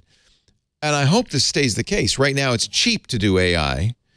And so there is that advantage. In fact, that's how Apple's pitching this, by the way. Every book deserves to be heard with Apple Books. Digital narration, now yours can be, which is a strange way to put that. With Apple Books digital narration, I get it. Now yours can be. See, that's why you have to have a human. But that's what's so encouraging about this is there are so many books that are simply not available, get put out, and because the economics don't work. They tell indies how to do this, or in fact, they tell you how you can publish on Apple Books, including publishing an audio version of your book, which I think is fantastic. So that's beneficial as long as, but I bet Apple charges the same amount for an AI book as for a non-AI book on audio, right? Yeah, I don't think that. It's just a service to let you do it. Yeah, I think honestly, for the publisher, it should be cheap to get an AI book because that's $5,000 less. That's what the standard rate is for narrating a book. So I guess $5,000 isn't that much cheaper over 1 million people, but still, I feel like AI, you should pay less for that. Am I wrong, Alex? No, I don't know. As a consumer, I mean, I pay in Audible. I pay in credits, so I don't know what the costs are. You pay for those credits. Trust me, it's coming out somewhere. I have some monthly, but the point is that it's just because they've managed to obscure the actual cost doesn't mean it doesn't cost anything. It's like $25 a month. I think whatever the Audible is, $25 a month, and I get enough credit. I always have credit. All I know is I always have credits. I wonder if Audible would ever use this though. This is interesting. I think. I mean, they might though, because again, this is the thing of like, what happens to all the books? We think of every book as having an audiobook. They don't. And if you're somebody who listens to audiobooks, not every book has an audiobook, and especially if it's a small press or an indie or something like that. And so everybody's rushing to, oh no, all audiobook readers are going to be put out of business, which I'm with Andy. I think that there is an art to a lot of this and that it's not necessarily true, but there's an accessibility issue here, which is lots of books aren't accessible. They're just not accessible because the economics don't pencil out. And anybody who's listened to kind of like the really cheap, crappy voice synthesis in a book or a magazine or a newspaper, it's unlistenable. It's terrible, right? You can't, maybe for a short amount of time, but not over long term. So if you can get good AI to make all of these books that never had an edition for audio, Audible, I mean generically, not trademark of Audible, like just to be able to be listenable. I think that's a huge win for the authors. It's interesting that these are in specific categories. I was talking to my friend Dan Morin, who is a science fiction novelist, in addition to being my co-writer. He has a very good reader on his books, by the way. And he has an excellent reader. In fact, so good that people will have discovered his books because they'll listen to anything that reader does. But he says, first off, it's part of the author economics to sell audio rights, and that's a big deal. But also there's this challenge, which is, what if you sign a deal and there's no audiobook and everybody comes to him and says, when will the audiobook be coming out? And like, if you don't have an answer, you are losing customers. However, Dan's a science fiction novelist and he has to provide a pronunciation guide to his reader, right? Because it's got lots of made up science fiction-y terms. It's interesting that they've specified romance and nonfiction, because it sounds to me like the other back end work that's happening here is, for each of these books, they're probably trying to build sort of like proper pronunciations. And in some wilder genres like science fiction, it probably wouldn't work as well, at least not yet, right? But I could foresee a day when those science fiction writers will be able to put in their weird made up words and have it all be read correctly down the road. Do we know, I'm looking at the audiobooks section of Apple's iBooks. They don't have this one's narrated by a robot section. I wish they did. You can search. There is an AI narration. I think there's a search term you can put in books, and it will actually, let me see if it actually works. Give you AI. What it is. Because I'll buy one just to see how, and especially speeding it up. AI narration. Oh yeah.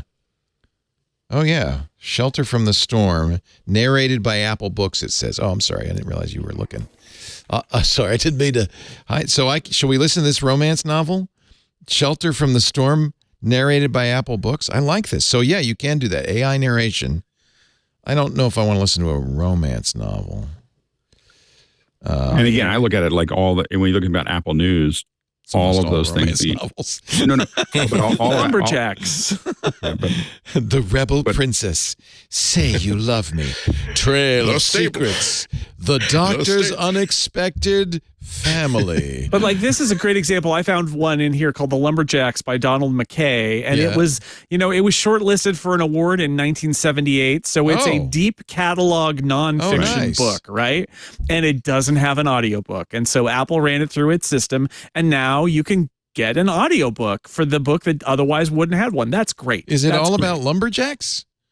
I don't know. I mean, the 19th century spawned a unique breed of men Donald which pride in McKay. their woodman skills and rough codes of conduct. There you go. It's $7.99, narrated by a digital voice, shortlisted. Yeah, no, you found a good one. So yeah, and I can also choose as narrator Apple Books. I bet I can search for narrator Apple Books. Yeah. Okay. Well, let's all try one. What do you say, kids? Andy, would you be willing to give it a shot? I will definitely give it a shot. I want to see this. The problem is most of the books I want to read are big enough that somebody's narrated it. But yeah, if you were really into Lumberjacks, I can see. I've been wanting to read that book since 1978. I saw that in the list, and I thought it was a romance novel about a guy in flannel. And I thought, maybe it is. Yeah, maybe it is. I don't know. Listen to sample. Okay, can we do this without getting in trouble? Let's see. Oh, come on. Be brave. Be bold. Loggers in British Columbia. Of the 3 interwoven ages of Eastern Canadian logging, the first... It's a book about lumberjacks. No. Listen to it. More importantly, listen to it at 2x. Oh, 2x. Yeah. Can I? Oh, I can't in the sample, probably. That would be fun. Oh, wait a minute. Yeah, maybe What's I can. Called? Let's try it at 2x. Here we go. The Lumberjacks. The second age, the lumber industry, began to supply saw and timber to the growing towns of the United States. You don't listen like that, Andy. I mean, Alex. That's how I listen to. Oh, yeah. That's how I listen. To Canada and open seemingly endless forests of spruce. Okay, that's 1.5. That's usable. In British Columbia, I'm getting anxious just listening to this sample. That's how I listen to everything. It does that little that digital Lumberjacks on meth. I feel like when I go back to 1x, like I'll be like, what happened to the phone? Like the person's, it's all stretched out. I'm actually like, disappointed because Apple's doing the same thing with the digital narration that they do with the human narration, which is using a special tool to speed it up and by taking out bits. And that's not how they should do it. They should have the AI read it faster. They could do that, right? Just say, hey, AI, read it 2x, please. And then it wouldn't sound so burbly. It would just sound like the AI is talking fairly fast. Yeah. I'm sure that's a 1.1 feature, right? Yeah, it's really interesting. What's that tool called, Alex? We used to call it a harmonizer. I don't know what they use these days. But you can speed stuff. Actually, every software. Yeah, all text-to-speech engines have that, right, of how fast or slow do you want the speaker to talk. Yeah, you should be able to read it faster instead of doing the digital thing where it speeds it up and it gives you that weird kind of thing sound. Right. You just want it to act like it's really caffeinated. Yeah, it might. The guy's really excited about the subject. I think lumberjacks are the greatest thing ever. I want to tell you all about the British Columbian lumberjack revolution. Western Canada. I don't know. I'm not sure which one I would prefer because I think that Let me tell you about the coffee industry now. First of all, you want to think now cold press. You don't get into the cold press first. You want to get a cold press first. Coffee industry is very appropriate. Yeah, exactly. I'm actually kind of excited about this. I don't think I'm gonna get the lumberjacks, but I think I'll find a book. There's quite a few books called The Lumberjacks. Some of them are a little more romantic. How about The Lumberjack's Bride? I might get that instead. Anyway. Our love is not meant to be, for you are a high-born lady of a lord, and I am a rough principled lumberjack. That's the book. You've read it, obviously. Gridiron Underground. I lived it, Leo. Oh, I won't tell you whether as the lady or as the lumberjack, but it was a dance, man. It was a dance. This is the one about football. A football wants to coach. As children, we don't always understand the hardships and adversities. So that's still 1.5. The constant sacrifices that so many of our parents and ancestors. I think at 1 it sounds pretty good, though. For us to live the lives we do. This particular article was in no way written to suggest that a black player could not coach. Rather, It was written to shed. I think that sounds like it sounds like a little bit of an odd human, but it sounds good. Weird there are human. far worse human readers. I got to tell you, true. Some are terrible. And that's what the standardization often happens. Like there's, Starbucks is not the best latte, but it's the one you can expect. And it's better than a lot of lattes in other places. Yeah. So I think that's the thing, is that it'll set a certain standard that if you can't afford the really good, I will say that as a mediocre to less than mediocre narrator, your job is probably not going to last much longer. Good.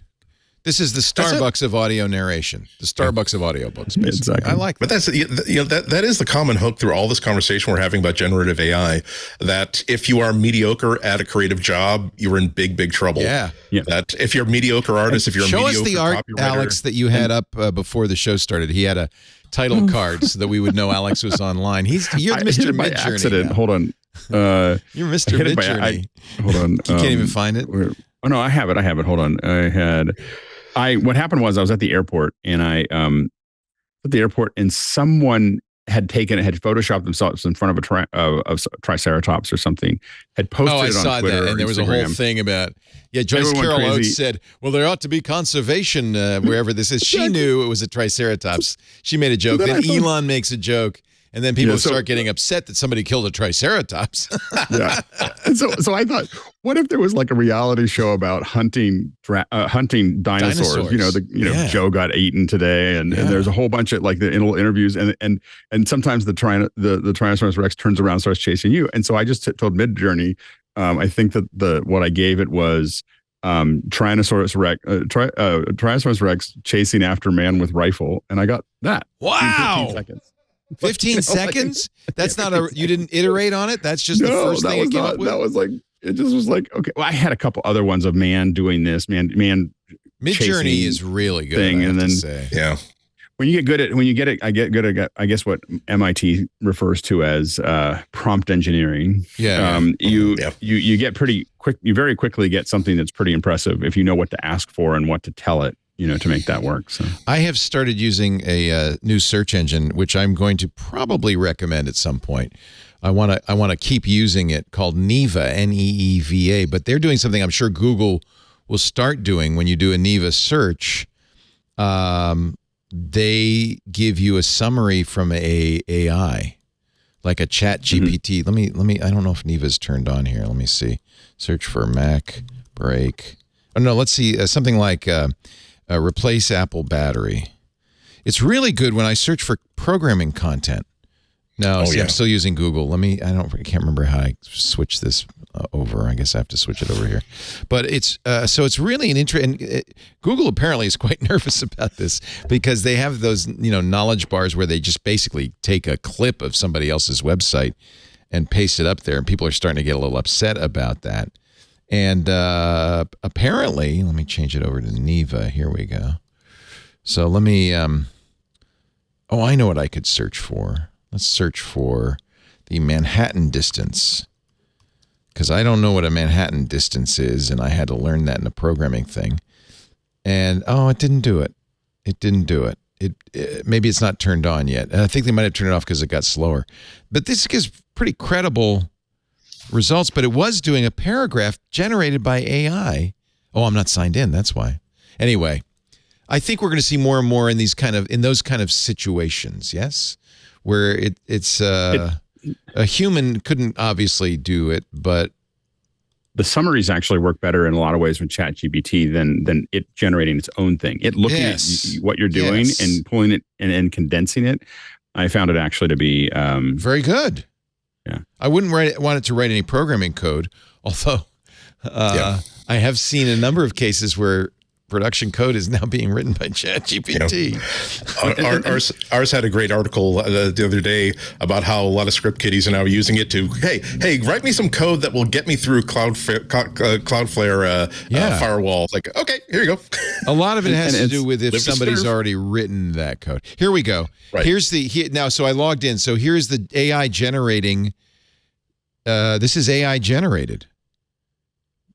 So it's pulling from a number of websites and then doing a summary, which I think is very interesting. Yeah. Very interesting. That kind of stuff is super useful. The problem is integrating into a web search so that you can actually trust the results, and that's where, oddly enough, when Google is the company who's saying no, we don't want to go so fast that we're being irresponsible and misleading people. Oh boy, that's a situation. What I'm surprised at is that no one has built just a web page that uses ChatGPT to take anything that you put into it and convert it to pirate. ChatGPT does pirate really, really well. Just in case you're wondering, the conversion is very good. We've had this technology for 20 years, Alex. I'll give you command line tools I was using in Unix in the 90s. I just did a Neva search for lumberjack terms. Lumberjack terms include logger, woodcutter, shanty boy, woodhick, boom poke, boom cat, faller, bucker, timber beast, and toothpick timber. Thank you very much. That's AI generated. It may be wrong, but who cares? It's good. It's good. Welcome to the boom poke. And what I said is the reason I said pirate is because there have been many things that convert to pirate, but the ChatGPT takes it to an entirely another level. Oh, like really? It is not just replacing one word for another. It is reforming. Like I put the Gettysburg Address, into GPT, and it's all right, let me try it. I'm buying this. Hold on, I got to log in again to this. It's just that we used to do it all the time on Speak Like a Pirate Day, so we translate things. For scar R and 7 years ago R. Can't let that.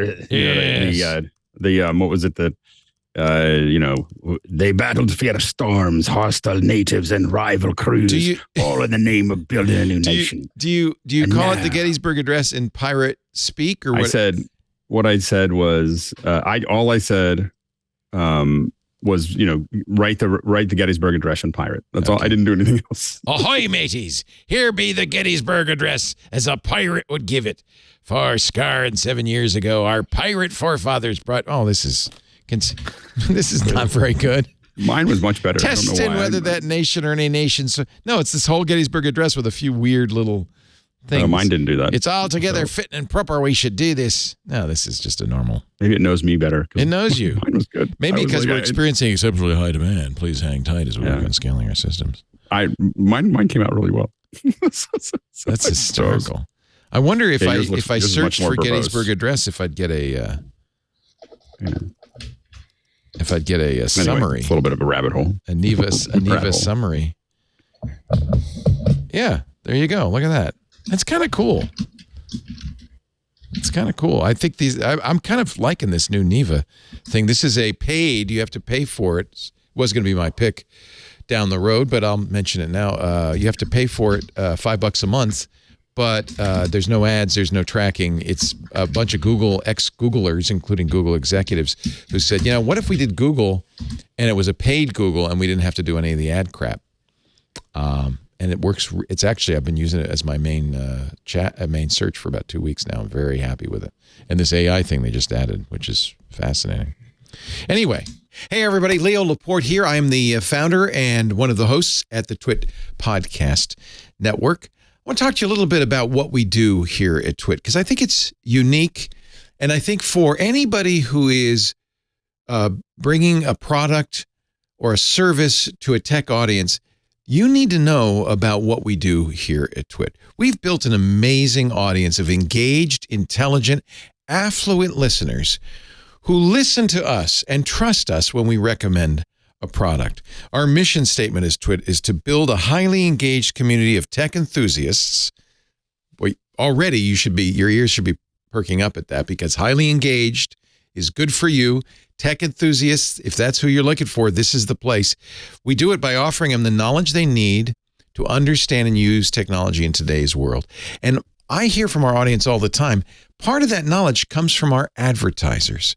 We are very careful. We pick advertisers with great products, great services, with integrity, and introduce them to our audience with authenticity and genuine enthusiasm. And that makes our host-read ads different from anything else you can buy.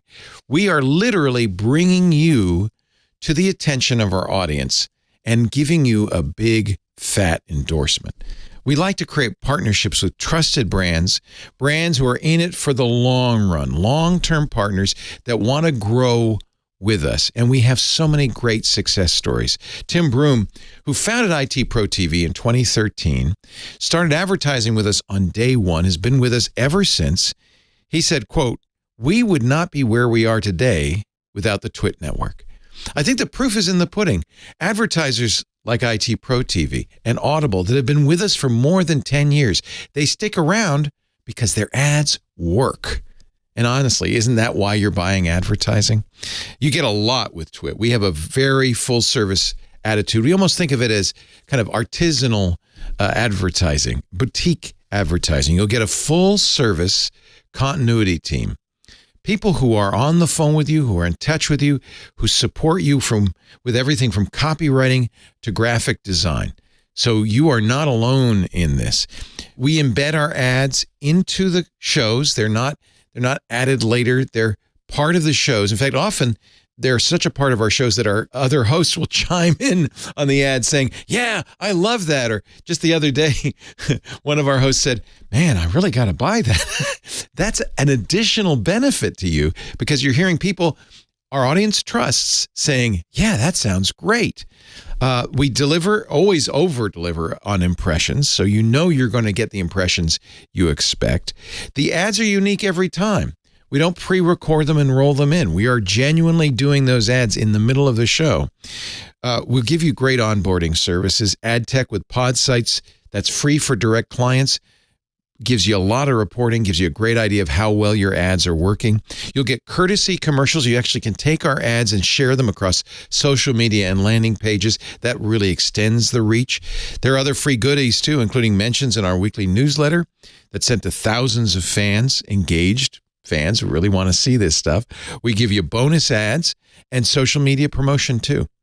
So if you want to be a long-term partner, introduce your product to a savvy, engaged tech audience. Visit twit.tv/advertise. Check out those testimonials. Mark McCrary was the CEO of Authentic. You probably know him, one of the biggest original podcast advertising companies. We've been with him for 16 years. Mark said the feedback from many advertisers over 16 years across a range of product categories, everything from razors to computers, is that if ads and podcasts are going to work for a brand, they're going to work on Twitch shows. I'm very proud of what we do because it's honest, it's got integrity, it's authentic, and it really is a great introduction to our audience of your brand. Our listeners are smart, they're engaged, they're tech savvy, they're dedicated to our network, and that's one of the reasons we only work with high integrity partners that we've personally and thoroughly vetted. I have absolute approval on everybody. If you've got a great product, I want to hear from you. Elevate your brand by reaching out today at advertise@twit.tv. Break out of the advertising norm. Grow your brand with host-read ads on twit.tv. Visit twit.tv/advertise for more details, or you can email us advertise@twit.tv if you're ready to launch your campaign now. I can't wait to see your product, so give us a ring. Moving on, we have other stories, believe it or not. Oh, I wanted to mention this, one of our chatters when we were talking about conferences. There are still Apple conferences. There are still Apple II conferences. This is Kansas Fest in KC. It's coming up July 18th to the 23rd, only 188 days until Apple II Forever, Kansas Fest. It's this one guy. No, I'm sure it's more than that. Look, there's sessions. There's about two people's heads in there. Here. I love it. So there are still fan fests everywhere. I thought I'd mention that. Also, moving on, Broadcom. That's right now the chip that does a lot of the stuff, the Wi-Fi and the Bluetooth, the radio stuff in your iPhone. According to Mark Gurman, not only has Apple replaced Intel, they're working on swapping out Qualcomm for their own modem. That didn't go so well the last time. And a combined Wi-Fi and Bluetooth Bluetooth chip. Using the Cluzo AI voice now. Yeah, and the Bluetooth chip. Bluetooth chip. Yes, the Bluetooth. The Bluetooth. As not my dog. It's a Bluetooth chip. How is your dog, by the way? Does your dog have a Bluetooth? My dog is doing great. Did your dog bite? May I pair my phone with your dog? Yes. I cannot pair my phone. That is not my dog. Thank you. Thank you. Is a Bluetooth. Broadcom, anyway. Would you take over the show, Jason? I'll be with you. Sources tell me that, no, Apple's, this makes sense, right? Apple wants to own, it's like with Safari. Apple wants to own everything. They should own everything. That's And so they're like, Bluetooth, Wi-Fi, we can make a chip that does that. And so they're going to do that. And then if you're Broadcom, you're like, but what about us? And the answer is that it's this awkward position where like they're going to put it in some products, but not others, which means that they'll still be a Broadcom customer, and Broadcom doesn't really want to lose their business, but they know that it's going to go away. It's sort of like Apple and Intel's relationship, which is sort of like, we want to make money while we can. What's funny about this is it's not Qualcomm, right? Like they have not been able to replace Qualcomm for 5G modems, right? But they've been able to. It's been hard. Yeah, and Apple's been doing some of this, like the Apple chips that are in some devices have to play. Yeah. I would imagine pay license fees, because one of the reasons they use Qualcomm chips, and I bet it's true with Broadcom too, is they own the patents for the underlying technology. So they're still going to have to pay for that. Yeah, my guess is that they feel like if they integrate it into their own systems, that they can get savings in terms of power, especially, and efficiency, to have it be integrated into their own stuff instead of using an off-the-shelf chip. This is from Mark Gurman. It is according to people. Oh, shut up, Mark. I'm talking. It's according to. He probably could say Bluetooth chip better than I can. According to people who asked not to be identified because Apple's plans are private. Although I guess when Mark announced it, Broadcom's stock tanked 4.7% because Apple is 20% of Broadcom's revenue last year, $7 billion. Qualcomm, 22%, $10 billion. So Qualcomm and Broadcom taking a hit. The only thing that I can tie in on that is we are sitting now in a studio that used to be Broadcom's offices. And our server room in my office is where Broadcom used to have all of its equipment. They are no longer in this building at all. They moved out all of their facilities out of this building. So, yeah, and I think that this. I mean, Apple has referred to everything other than their chips as legacy hardware in the past. So they are definitely planning to. I mean, I wouldn't be surprised that if someday we get the iPhone is just a piece of silicon that sits inside of the glass. Could they do that? Like ultimately, it's all one system on a chip with everything. They could eventually, right? I mean, yeah. So I think you just end up with more and more of it being incorporated into their system, and it allows them to design for that. But they'll build it as separate pieces because they don't know how to do it yet. So the first step is to take over all of those chips that are there, and then the next thing will be a system on a chip, but it's the entire system. It's literally just a piece of wafer that just goes into the thing. And no one's ever been able to do that because no one's been big enough, as big as Apple, and had the, it controls the software, controls the hardware, controls all those things. Let's not forget, last week we talked about Tim Cook at the Sony factory in Japan. It's making nice with the Sony folks for the camera, right? Sure. For now, some stuff, it's all it's how much. How much does Apple want to bite off of that, though? All of it? Sensor. I think Apple wants to bite off as much as they'll just keep figuring things out, and you'll see things slowly keep on getting added to the system. This camera's going to be tough, and especially the sensor is really hard. This is what Sony does, right? They're renowned for their sensors. Yeah, but Apple's figuring. I mean, Apple has to work pretty closely with them. I think it's the patents that probably keep Apple away from the sensor, not so much the making of it. But I think that the sensors are hard, and I think that Apple's that'll probably if something ends up being the last thing, it'll probably be the sensor. I don't know if you noticed, this is the Bloomberg story on Bloomberg.com, and they have a picture of a Qualcomm chip in a phone that, if you look closely, apparently has been broken open, or I don't know what's going on there, but maybe burned at the end. It's did you want that badly to get to the chip, I guess is the question. And the answer is yes. What the hell happened here? Yeah.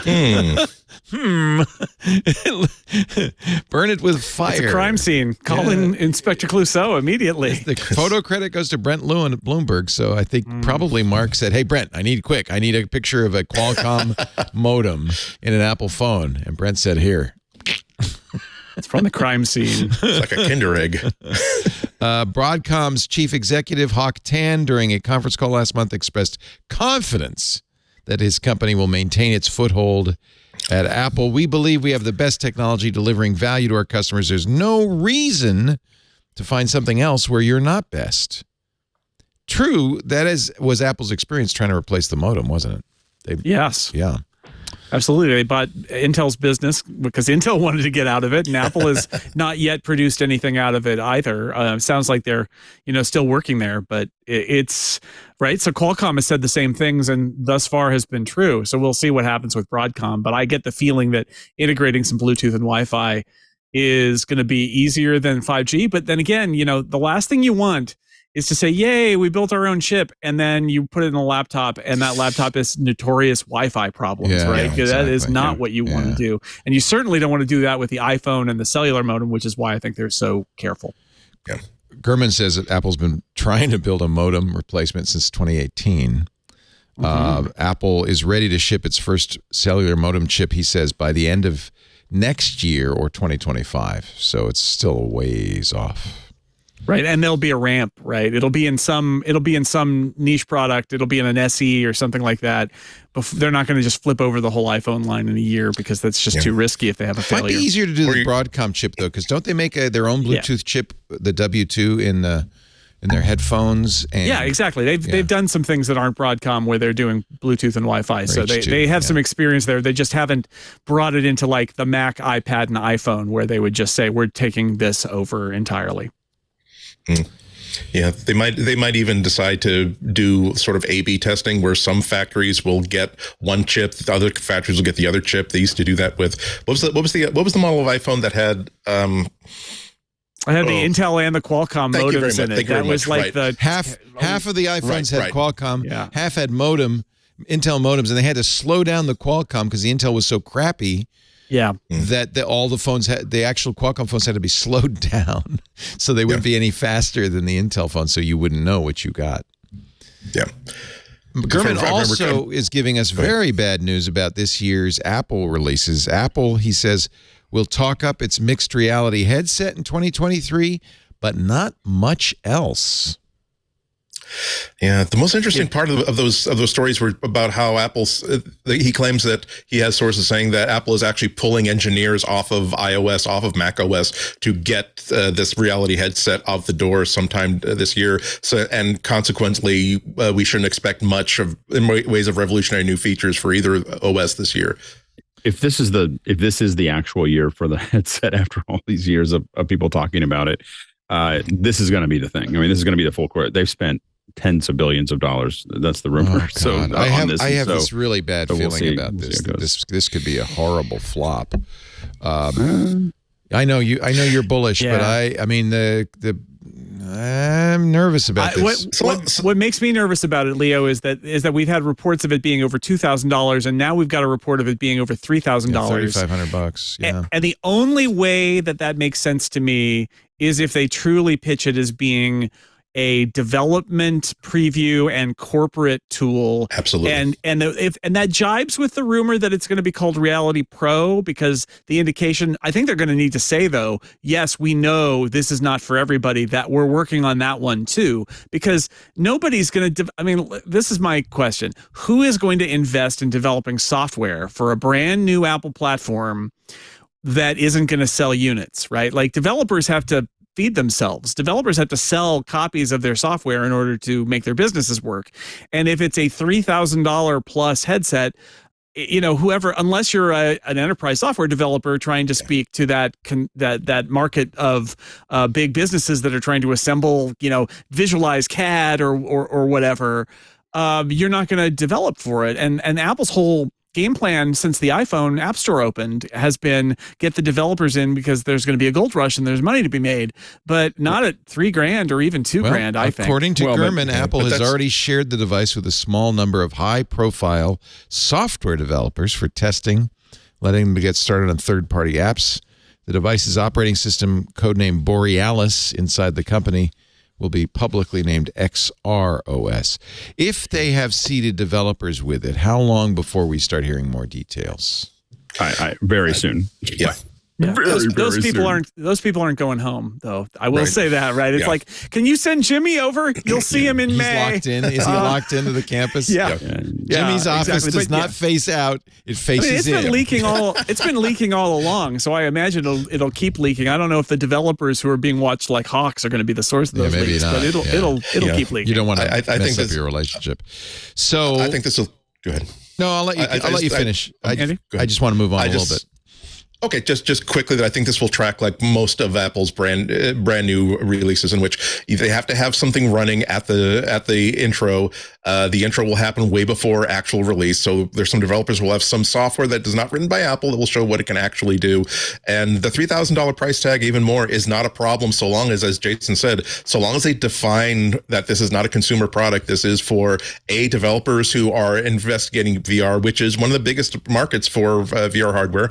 And secondly, this is for medicine. This is for the military. This is for architecture. This is for design. All of the corporate, all the vertical markets that are specifically buying VR headsets, like Microsoft's right now, $3,000 is pretty much what these things cost. So long as they can tamp down expectations, so long as they can make sure that the people that they seeded these with, okay, if you write anything that even smells tiny little bit like it's a game or it's a navigation app or anything like that, we will come over there and we will call your dog many, many mean-spirited names, and they will have a hard time coming back from that. We don't want you to think that. I don't think that's going to be the case, though. I think that what's going to happen is a lot of developers will want to get a hold of it, and they're thinking 2 or 3 years down the road, and they're going to go, I'm going to build the next game, the next education thing. I'm going to build, knowing that eventually, and I don't think that these headsets are going to get, I would be surprised if the headset is ever less than $1,000. Like it's like I think $999 is about as close as you're ever going to get. That would be a breakthrough too.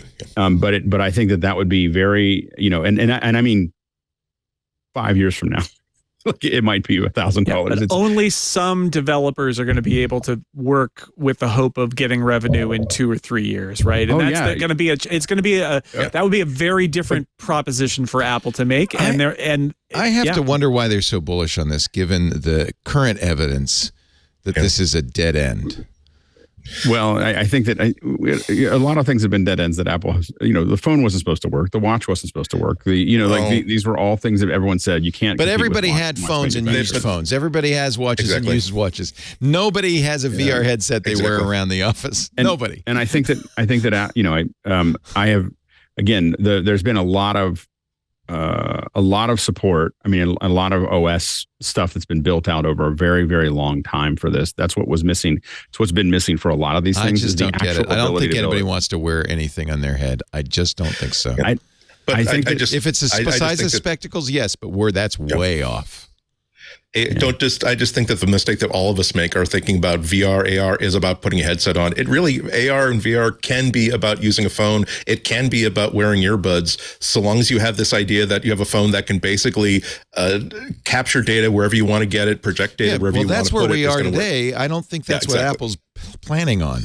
Apple's planning on putting on something on your head. No, but because that's a part of it too. I hope that they are putting together an ecosystem where developers can do things with phones that they get APIs for free. I guess I'm just too old, and I just don't. But I do agree with you. If they're trying to say, oh, but we're Apple, people will buy a $3,000 VR headset. People will buy $1,000 VR headset in quantity for education because we're Apple. Saying no, well maybe they won't. So they've been planning this since 2019. They plan to release it this month. According to Gurman, until fairly recently, they've now decided they're going to release it on the WWDC in June, I'm told, says Mark. They've been planning the release maybe since 2019. They've been planning the headset a lot longer than that. Yeah. They wanted to have it out in 2019 is what he's saying, yeah. So what does that mean for the rest of Apple's products? I mean, the headline is, and I hate to say it, not much else. Yeah, it looks like not a lot of new iPad news at all, so if depressing. any. They're focusing on the wrong thing, I think. No iMac updates. The Mac Pro will come out. The rumors are about the MacBook Pro update. First half of the year, MacBook and Pros. the Mac Mini update. With the same designs and features, says Gurman, as the current 14 and 16. Just speed bumps. We can stipulate that Gurman's usually right. M2 Pro and M2 Max. Marginal leaps from today's MacBook Pro processors. A high-end configuration of the Mac Pro model with 48 CPUs and 152 graphical cores has been canceled. Instead, Apple plans do the 2-chip version to release a version with the Ultra. Yeah. Which he says makes it unclear why most users would buy it over the cheaper and smaller Mac Studio, which is still plenty fast enough for most people. The new Mac Pro will look identical to the 2019 cheese grater, the new cheese grater. Right. If they were going to do a slimline version, like a half-height version, which was the report for a while there, it seems like they killed that and said, let's just use the one we've got. Let's not design a new enclosure. And I wonder how, Alex, you feel about this. No user upgradable RAM. That's how you build it. That's how they're building what they're doing. That's so these what SoCs. You're getting, they have unified but what memory. you get with that is speed.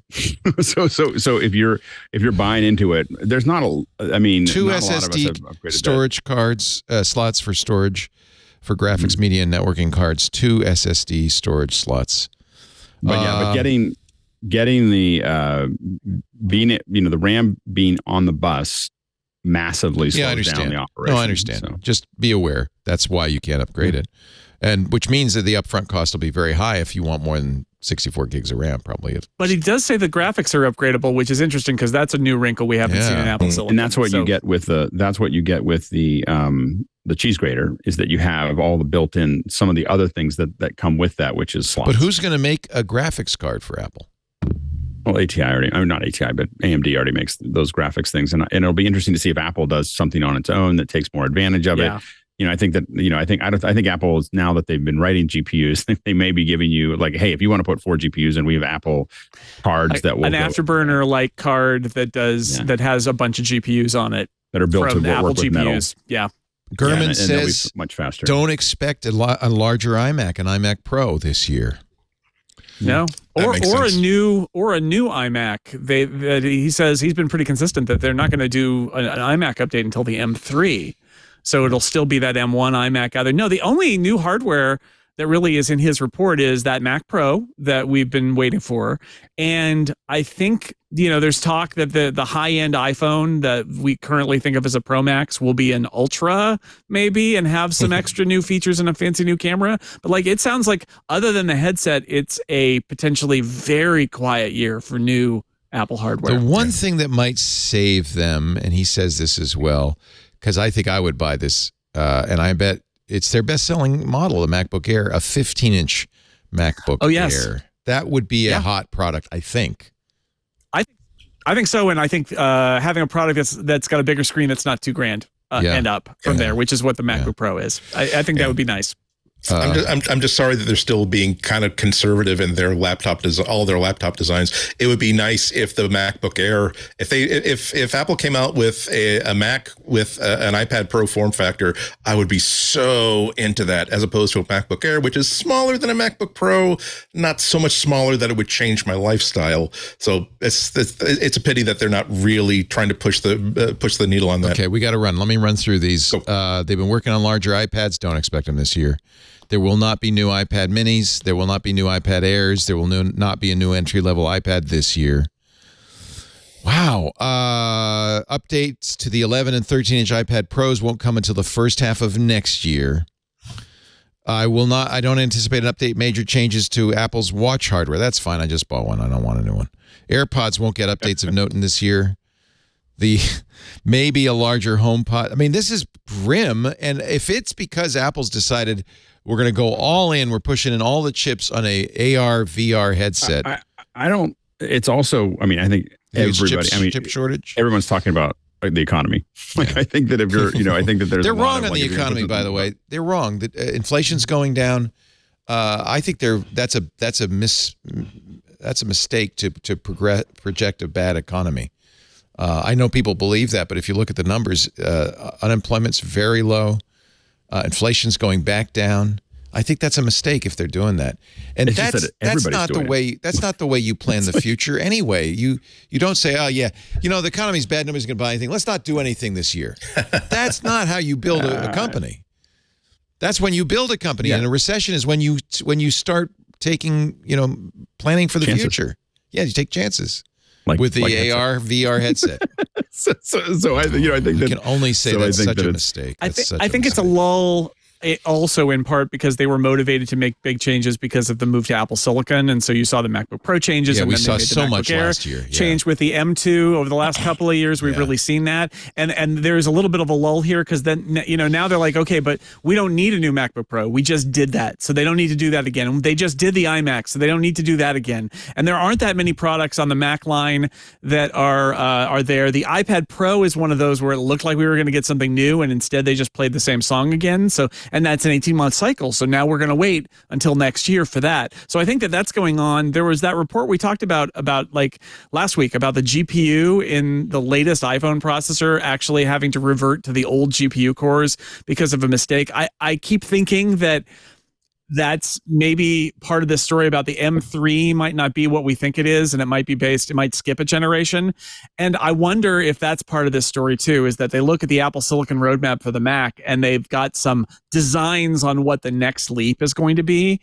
And it's not now, right? Like, and maybe they're delayed a little bit, but I wonder if that's part of it too, is like step one was get everything to Apple Silicon. They're almost there with that. And then they will take, they'll make little pushes with M2 here and there, but really the next big step is with M3. And they're not, because of delays, I think they're not going to take a step into M3 probably until next year. And so you end up with a really quiet year, which is where we are. No Mac Mini this year. Well, there is that rumor that the high-end Mac Mini, that they are going to do that there'll be an M2. I don't see this on Gurman's list. Yeah, I think didn't he say that there was going to be a Mac Mini update along with the MacBook Pro? He did in the past, but this is his latest newsletter. Came out January 8th. I feel like I think they will, because the Intel Mac Mini is still on the price list and they want to get it out of there. So I think there'll be something. All right, I hope so. What a mistake they're making. Such a mistake, I think. But anyway, we'll find out. I could be completely wrong. Save this clip. We can run it next year. Best of the year. Best of Leo, when Leo is completely wrong about the AR VR headset, because it's going to be the hottest thing ever. It is not the next iPhone. It is not even the next Apple socks. People will be lining up to pay $3,500. No, yeah, it's a bad economy, so let's make a product no one can afford. All right, I got to take a break because we're already encroaching on Security Now time. I do want to require you. I want to recommend. I suggest, it's not a requirement. It's an optional that you take the 2023 survey, because we'd like to know more about you. We do this once a year. It helps us sell advertising, so we can tell the advertiser we don't want to spy on you. So this way, we can tell the advertisers, yeah, there's some people with college educations listening. Yeah, I can tell you exactly how many. Go to, it doesn't matter. Just go to twit.tv/survey23. It'll take you a few minutes. Answer what you can. It is completely optional, but it is very helpful to us. We also use it to decide, if we're doing the right thing in programming and so forth. It really is very valuable. It's the only time of the year we try to get to know you a little bit better, and we don't want to do it by imposing on your privacy. So it's completely voluntary. twit.tv/survey23. Time for our picks of the week. Alex, Lindsay, kick us off here. So I have one that I picked many years ago, and I'm going to re-pick it because it's confusing in the App Store, and it's still my favorite clock app. so I am going to say what you're looking for is Atomic Clock, Gory Timing, GORGY timing. So it's Atomic Clock. It has been around since the beginning. There's a whole bunch of people who copied it, and I think it's unfair that they copied it because it's got all the little things that we use. I use this in production. I usually have a phone or an iPad, and I use this one, this Atomic Clock. What is Gorgy? What is this Gorgy? What is that? Gorgy. I think that's who developed it. Oh, no, okay. I think it's the person who developed it. So it was developed pretty in simple 2011. It's a simple app. It shows a clock face, but it has all the little features that I want, and it's free, and you can choose to donate. I donate whatever, like I gave them the most amount of money because I use it all the time. I use this thing all the time. This is my clock that I usually have at my desk. A clock for the Apple Watch. Yeah. Yeah. That's unique. Finally. But a cool one that actually has seconds. So not that I'm bitter, but I finally have a watch face that does seconds the way I want it, because all I wanted was to get something that would do a watch face that did exactly the same thing that this app did. So it's really, really good. Again, it's on the watch, but I use it on the iPhone, on the iPad. You can put it on there and put it up there. It'll let you do a lot of changes of how the seconds are displayed. So if you're in production, this is the production app for your iOS. Like, that's all I'm saying, is that it is the production version of Atomic Clock. It'll recheck with whatever server and it'll give it to you. But we've been using it for over a decade, and I get frustrated because when I go to the store, I can never find it because there's a whole bunch of other Atomic Clocks that came afterwards. And, the heck with those guys. Like this one is they should have picked another name. This is the right one. It's not really Atomic, though. It checks it does do a check or whatever. But the point is that, they're all accurate. It's the display that I care about, the display and being able to control how I do it. It's not saying it's more accurate than any other clock, including your iPhone. They're all accurate. They're all the same. It does something that I don't know if it does say something that's checking the server. I don't know if it is or not. I don't really care. It's just that when I put it up and I display it, it's a John BBC Slanine at Jammer B says he's been using it for years. He likes it too. Yeah, and the only reason I bring it up as one is because I find every time I install it again on a new phone, I go, why are there so many? And I can't even find it on the list. So you're looking for the Gorgy GORGY timing is the right one to get. And from we should support CompuLab, Marcus Gormel, the classic par excellence. Although it is not free anymore. It's $1.99. Oh, it's worth every penny. Yeah, $2. Come on. If I paid $20 for it, I'd still be paying, a penny a month for how much I use it. So. I want to throw in a recommendation that came from one of our listeners, the great Evan Katz, who's a regular correspondent with us. He's even been in here. In fact, I think when we moved, didn't Evan come in and help us wire the studio in our new brick house? He's a really nice guy, and he heard us talking last week about weather apps. And he said, there's one I'm using you didn't mention that's really good. And I started using it. It has a very nice widget, a lot of details. It's not using dark skies, but it's a lot more like dark skies. It's got the weather forecasting, maps and all that. It's Foreca. Foreca. Forecast without the st. And very customizable. Evan gave us a great recommendation. And it's got all the, the weather map stuff that you like to see as we see the rain moving in and all that. So he said, this is for me the dark sky replacement, especially because it's so customizable and how it looks. And it has a really nice widget, which I use. You have a variety of choices on your front page. So I'm going to throw that in, Foreca. There's a free version, but to get rid of the ads, you might want to pay a couple of bucks. I don't want to see ads. But I think they did a very nice job. So thank you, Evan, for that recommendation. Andy Ihnatko, your pick of the week. Quick pick is a book that I came across a couple weeks ago that I'm really enjoying called Algorithms to Live By: The Computer Science of Human Decisions by Brian Christian and Tom Griffiths. It's not really a self-help book. It's more of here's a way of looking at how brains work.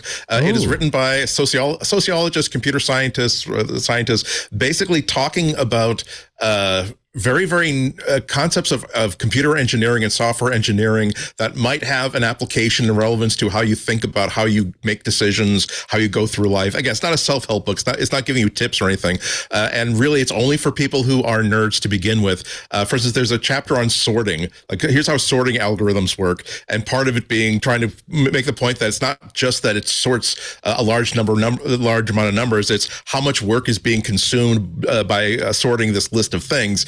And so the relevance to your life is that, okay, well, if you've got 100 variables to juggle, maybe the idea of deciding which one is most important is undermined by the fact that you've got so many variables. The amount of work you're putting into making this decision is much greater than the benefit of picking one thing to do that.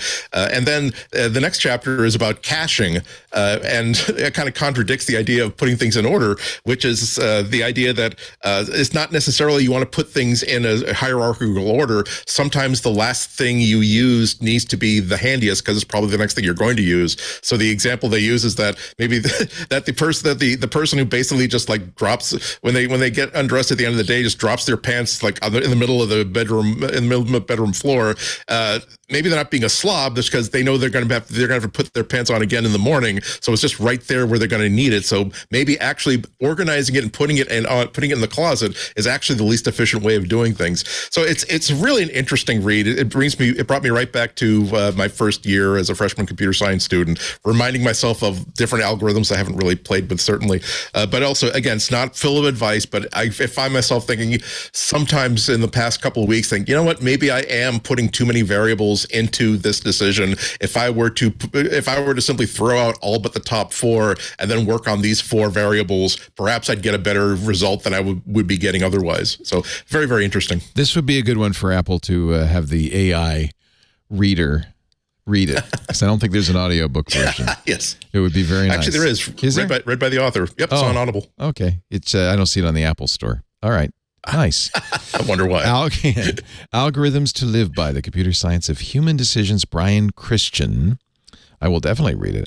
Although I worry because as somebody who uses algorithms in actual coding, I get nervous when I see those very specific things applied to kind of more soft things. Oh, like exactly. No, that's why I'm recommending. I don't want to do a bubble sort in my mind. I really don't. And so therefore, that's why when you're picking up people at a singles bar, use the heap sort algorithm based on the variables. Yeah. It's basically like here's the way the brain works. Here's things that might be a good thing to think about in the ways that computers work.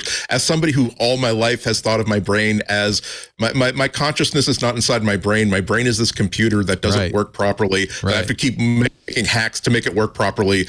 It was a very entertaining read, and in some places a very, very illuminating read. Cory Doctorow says it's good. I'm going to read it. That's all I have to say. If Andy and Cory recommend a book, that's it. And I do thank you, by the way, for the book on the Rosetta Stone, because that's really it's amazing. Great. It's really been good reading. Mr. Jason Snell has a pick, I bet. I do. I'm going to recommend, so since I started using computers, everybody always says, hey, you could store your recipes on that computer. Oh, yes. And I have been using recipe apps and discarding them since there was one called Manja that was basically a hypercard stack that Steve Upstill wrote back in the 90s that I used for a while. All I have Master left Chef, of Manja Master Cook probably are the printed ones out. I have got, though, for the last year plus, I have stuck with one, and I use it, and I love it. And it's called Mela, M-E-L-A. It's by Silvio Rizzi, who also does the excellent Reader, RSS Reader. It's available on Mac and iOS, including iPad OS. It has iCloud sync for all your recipes, so they go in all the right places. It supports RSS, so if there's a recipe blog you like, it will actually let you subscribe and add those all in. And It has a very smart parser.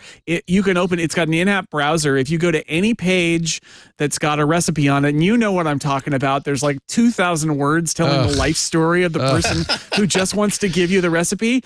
And it has that in one window, and the window next to it, in the little pane next to it, it shows you its import of the actual details of the recipe. And you can, with one tap, you import it into your library. You can add photos, you can edit all the items, but the parser is really, really good. And then it all syncs, and you can share it with other people with via their Apple ID. So like my wife and I are on the same shared Mela account and library so that we can add our items in. It's $5 in-app purchase, I believe, for the whole thing, and you can try it for free. It is the one for me. I really have finally found a recipe database that I actually use, and I put my iPad in the kitchen. I was just doing this last night. Put my iPad in the kitchen, follow the rules. You end up with dinner at the end of it. It was great. Now, can I ask you a question? Yes. I use Paprika, and I've used it for years. It's fully cross-platform, and I have it everywhere, including the web. Well, you should probably stay using that. Have you used Paprika? This is an and it's fine. I think it's nice. Something about Mela, it's beautiful, like really nice interface, but it is also an iPad and Mac app. So if you want a web app or an Android app or something, I don't think Silvio Rizzi can help you with that. It does the same kind of import, which I do all the time because I often see recipes online. Actually, I'm looking at the Mela site. I want to make this chili sin carne that he's got on the page. Yeah. So I might actually just steal this recipe from him. 40 years later, the promise of early personal computers has finally been realized. Finally. Yes, recipe apps are good enough. You could actually I use them all the time. And how hard and easy it is to put it in. You can put your own in and take pictures. Well, it'll let you take a picture and scan it in and basically pop it in there, which is also amazing, right? Like, as well as being really smart about reading the web pages and getting them into the right format. For me, that's one of the killer features is the fact that it's so easy to get things into it. And once because I do a lot of that, like everybody does, right? It's I want to make Instant Pot risotto. What's a recipe for that? And you search for it and there's a million of them, but I want to grab the one that looks pretty good and just have it in there for reference forever. And this makes it easy for me to do that. My family pretty much makes almost everything from scratch at this point. I mean, all of us cook. It's nice to cook. And having a shared one, I'm really interested in the idea that we just keep the recipes that we use all the time. Good idea. In one thing. I've been trying to figure out what that is, and Jason just solved it for me. So. Mela, which means it's short for eggplant. I don't know what it is. There's also a synthesizer when I was searching for it. It's all the same thing. So. Melo. I got that too. Jason Snell, 6colors.com, the incomparable. Go to 6colors.com/Jason to find out everything you ever wanted to know about this cat right here. Many podcasts. Many written articles. He's a busy guy. But I'm so glad you take the time to be with us every Tuesday. I really appreciate it. Happy to be here. Stay dry. I'll try. Yikes. I'm under a roof. As long as there are no leaks, I'll be okay. You're in a garage. That's the first thing that floods. I did have to mute our microphone here. You had hail because there was I was like, "What is that sound?" And it was hail. Yeah, there was a lot of it. We got it earlier today. Yikes! That's Alex Lindsay. He also is in Marin County. We got two people from Marin County on this show. 090.media is his day job. His early morning hours, officehours.global. You should definitely go to officehours.global to check out what's going on. There's a YouTube channel, but you can also participate in the Zoom and ask questions and all of that. And all of that's available. There's lots of people. Global. I think we have somewhere between 150 and 200 monthly volunteers right now working on everything. So there's a chance of learning how to do this by doing it. You're the king of volunteerism. You know how to get people to work for you for nothing. Well, I'm not making any money. That's fair. I'm not saying you're abusing them. The key is I'm volunteering. They're participating. Yeah. But people are learning. You just have to know what the value is. People to do stuff with you. John Ashley, you worked for him, right? Oh yeah. Yeah. Yep. You're really good at getting people to learn. You paid him. Oh, well, never mind. Yeah, he was an employee. Yeah, so it was for a long time. Yeah, I'm not paying him anymore, so it's fair. You know, I am. I'm kidding.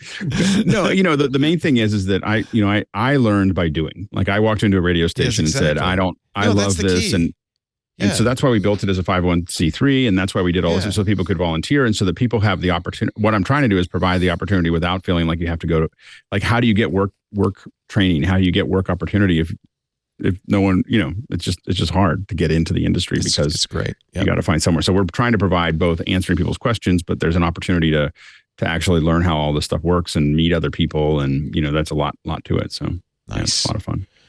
And Andy Ihnatko, you're going to be on GBH when?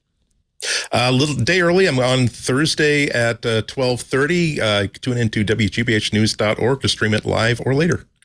And I just want to say that the flesh tones coming out of your Macintosh camera are very, very good today. Very good. I also have my lights rearranged. I think the lights make a difference. It's amazing. Yeah. Again, I had to rebuild my office after we're doing some construction in here, and this is thrown together. And I'm always shocked by the fact that, oh my God, I'm panicking trying to get everything together. It actually looks better than the times I spent all afternoon getting things just so. And that just galls me. Nice every time. Security Now is coming up next on our live stream. Don't forget, club members, we've got a bunch of events coming up, including Stacy's Book Club on Thursday, Project Hail Mary. And Lisa and I are going to do an Inside Twit a week from Thursday on the 19th, plus a Win2DAO fireside chat with the host of All About Android. So some good stuff coming up, club members. Ladies and gentlemen, this concludes this thrilling, gripping edition of MacBreak Weekly on the anniversary of Safari and Keynote on the iPhone. We do this show every Tuesday, 11 a.m. Pacific, 2 p.m. Eastern, 1900 UTC. You can watch us stream at live.twit.tv. There's audio and video there, so I guess you could listen as well. irc.twit.tv to chat, or chat with us if you're a club member in the Club Twit Discord. After the fact, on-demand shows available at twit.tv/mbw. You can also find the YouTube channel. We have YouTube channels for most of our shows. If you go to the main channel, youtube.com/twit, there's links there to all the other sub-channels, and also little Twit bits there on the short little things on the official Twit channel. So that's a good thing to bookmark. As the kids say, ring the bell, subscribe the button, do whatever the thing is that you do. And then actually the best way to subscribe really is to get a podcast player and subscribe to our feed. That way you'll get it automatically the minute it comes out. And you don't ever have to think about it again. You just listen whenever you feel like it. Thanks for being here, everybody. Get back to work, though, because break time is over. Bye-bye. Hey, we should talk Linux. It's the operating system that runs the internet, but your game consoles, cell phones, and maybe even the machine on your desk. But you already knew all that. What you may not know is that TWiT now has a show dedicated to it, the Untitled Linux Show. Whether you're a Linux pro, a burgeoning sysadmin, or just curious what the big deal is, you should join us on the Club TWiT Discord every Saturday afternoon for news, analysis, and tips to sharpen your Linux skills. And then make sure you subscribe to the Club TWiT exclusive Untitled Linux Show. Wait, you're not a Club TWiT member yet? Well, go to twit.tv/clubtwit and sign up. Hope to see you there.